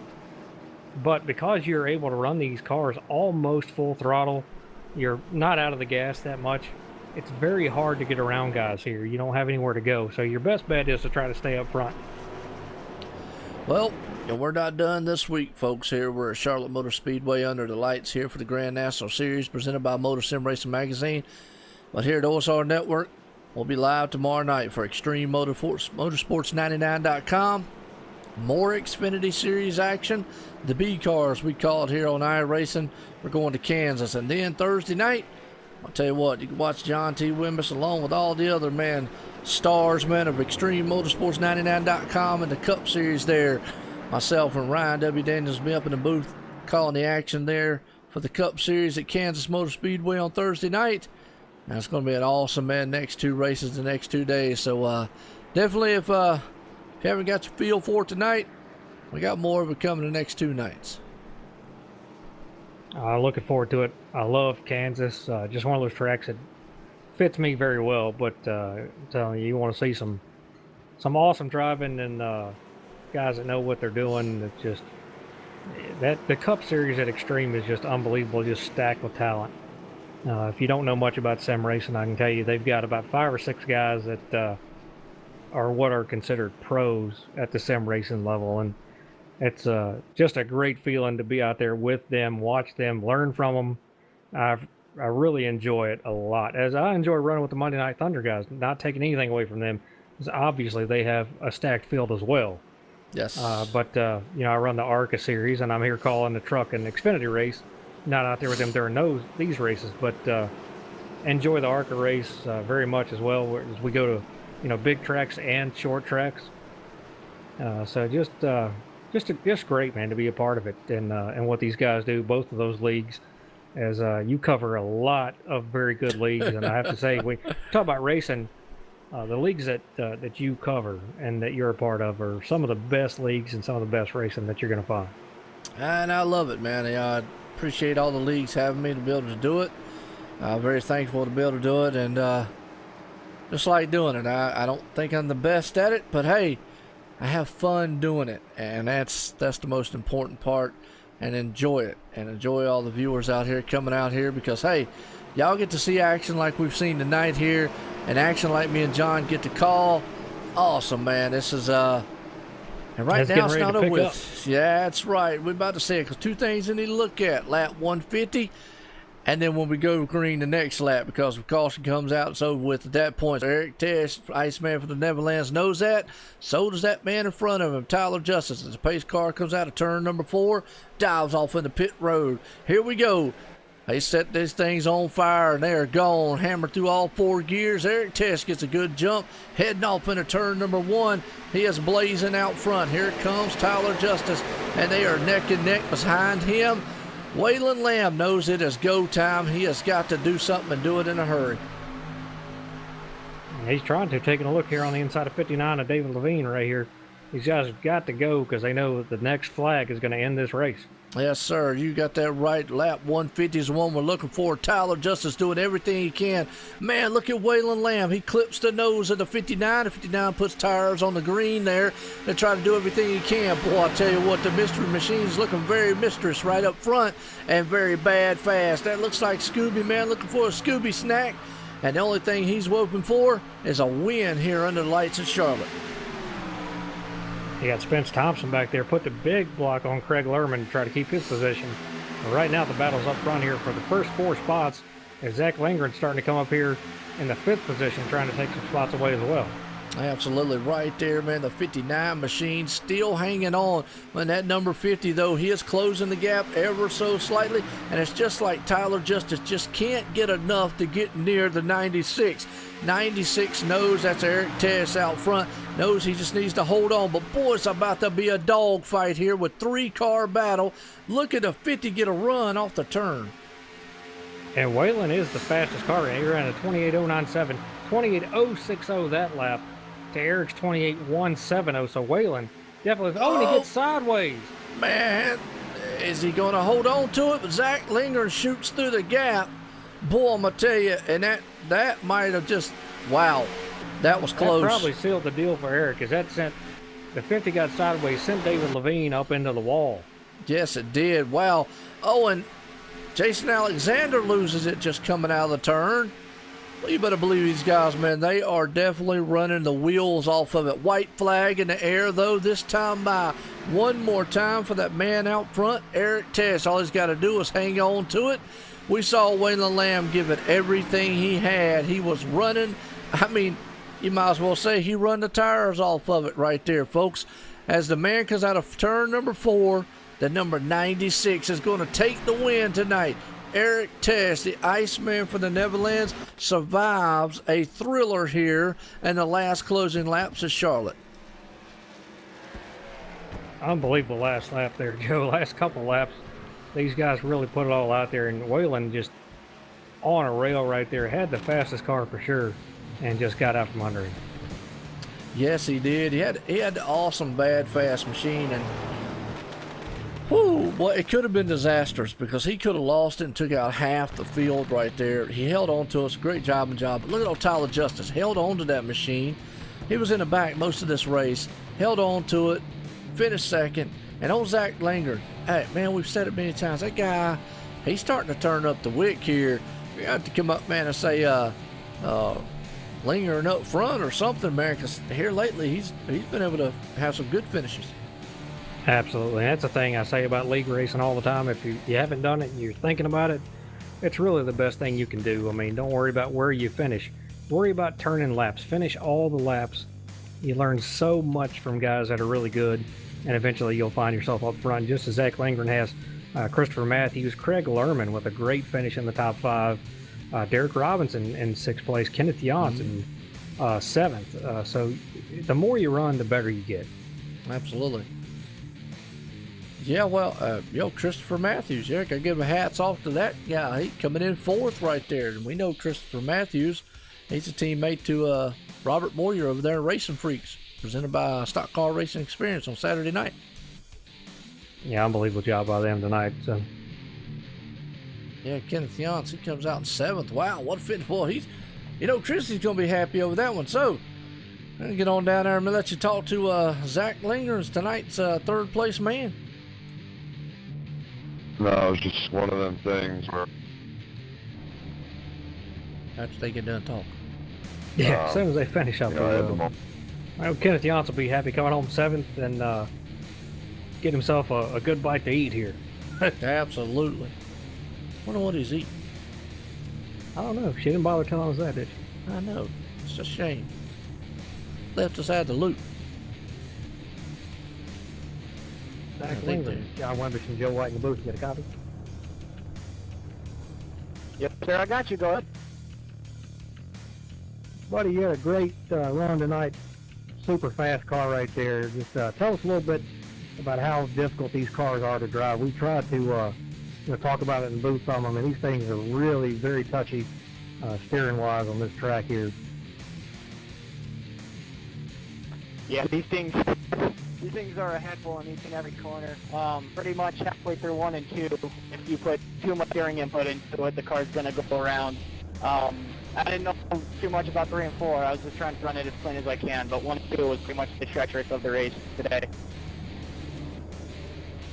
Well, man, you had another great race here. You really turned the wick up on yourself. We always say you're lingering around, but a couple races before the All-Star break, you won a race one of the all-star races that we had here, and you're starting to find yourself up front a little, more and more every race? Are you getting better and more comfortable as you go, learning, each time you hit the track? Yeah, when I first started out in iRacing on this league, I was really scared to even get inside the top 10, but slowly but surely I kind of worked my way out. I'm still scared to get inside the top 3 and the top 5, but I'm starting to get more and more comfortable with it, and hopefully I'll be able to start finishing more and more races up here with it. Well, you did a great job, man. The more you run up front, you keep having top 5s here, wins will come, as they did for you in the All-Star race. So another great job, good points night for you. You got anybody you want to thank tonight? Yeah, I'd like to thank you guys. You guys put on a heck of a show week in, week out. Bradley and Michael, for them hosting this every week. The men and women overseas protecting the USA. My teammates, Bradley, Vince, Terry, and everyone on WF. It was a good race, and I thank you guys. All right, buddy. Good job. Congratulations on 3rd, and we'll see you next time. Thank you, sir. Tyler Justice, John Webber still right in the booth. You got a copy? Well, clear, John. Go ahead. Tyler, once again, man, you find yourself up front there with a super fast car. Had to work your way through traffic there. Tell us how much of a battle that was with these cars being as touchy as they are.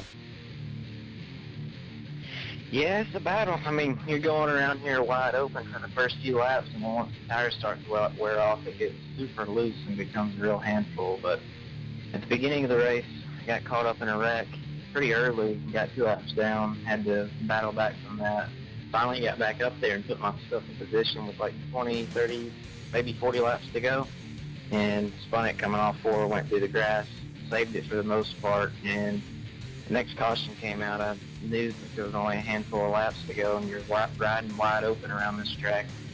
There's really no way to get back up to the front with that many laps left, or not that many laps left. And so I decided to take 2 tires and got up there behind Eric, and he started to pull away on me, so there was really nothing I could do there. But congratulations to him. He earned it. Glad we pulled out with the top 2. Yeah, tell me a little bit, because I'm wondering, as I was watching some of you guys go to the high side, and at the beginning of the race, it looked like it worked out okay. As the race went on, it looked like the high side was not the place to be. So tell us a little bit about that, as it might help me later on. Yeah, I mean, that bottom groove's just so dominant. You just get such a good run when it sticks down through there. The high side worked a little bit, maybe after tires started to wear off a little bit, maybe not, but for me, it was the low line all night, so that's where it was at. Yeah, well, congratulations, man. Once again, great job by yourself there. Coming home 2nd place. You got anybody you want to thank? Yes, sir. I want to thank all my teammates, especially Eric. Good job on him for winning the race. I want to thank my sponsor, Sim500 for being on the car, and you and Joe up in the booth. Y'all do a great job. All right, buddy. We appreciate it. We enjoyed watching you guys. This race was unbelievable. A lot of fun to call. One of my favorite tracks, so it was really easy for me to get into it anyway, and knowing these cars are just that touchy, and see what you guys can do with it. So you guys put on a great show, as you always do. So congratulations on 2nd place. Good points night, and we'll see you next time. All right, man. I appreciate it. All right, Joe, we'll throw it to you, buddy, as we know where you're headed, to a man who is glad he does not have to talk to me because he can't understand the words that are coming out of my mouth.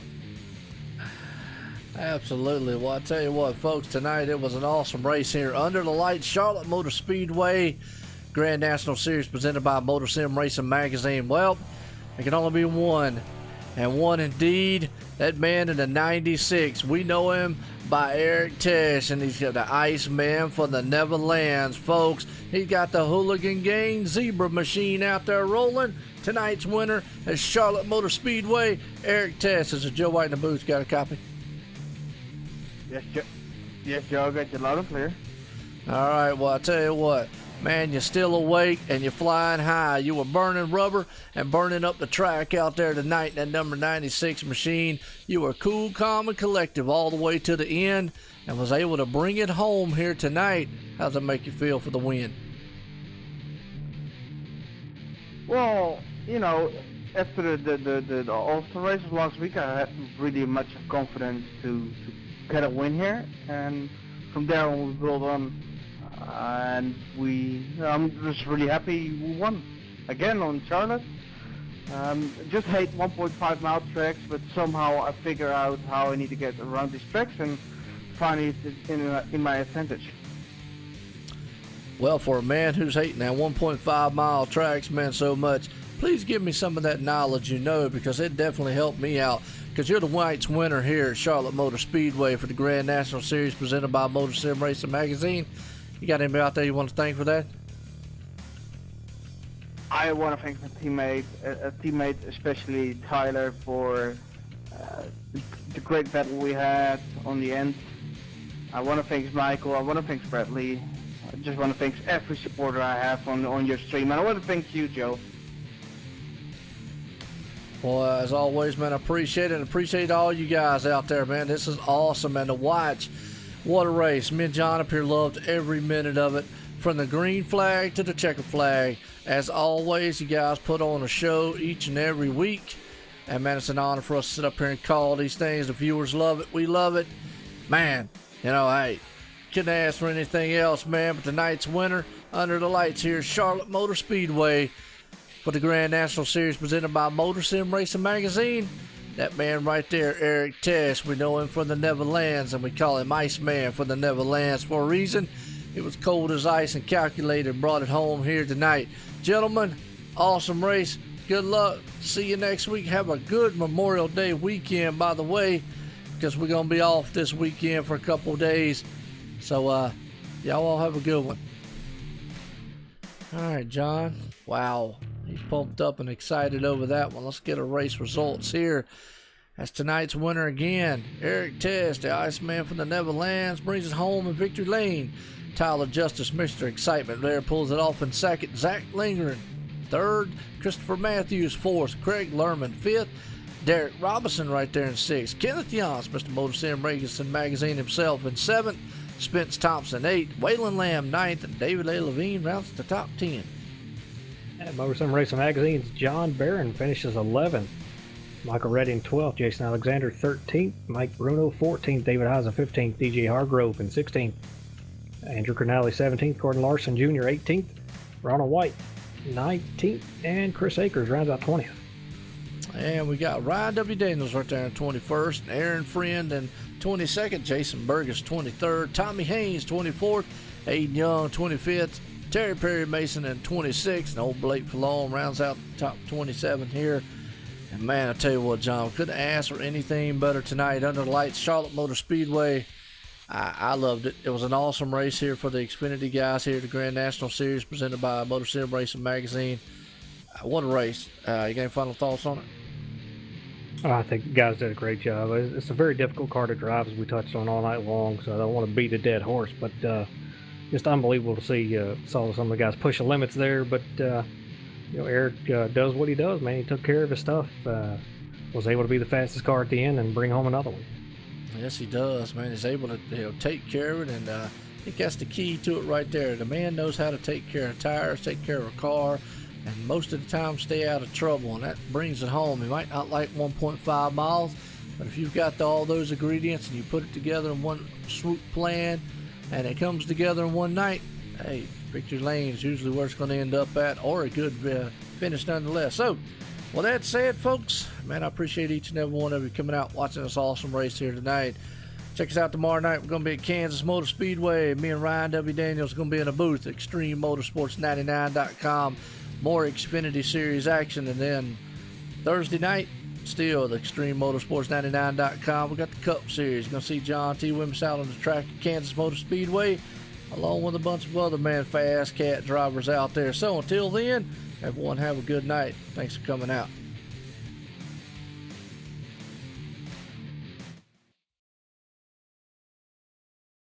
Drivers, start your Reading?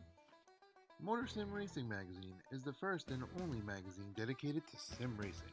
Every month we'll be covering the hot topics around the world of sim racing. So if you're looking to be in the know, go to www.motorsimsracing.com. You will find articles from your favorite drivers, leagues, and other prominent people in the sim racing community.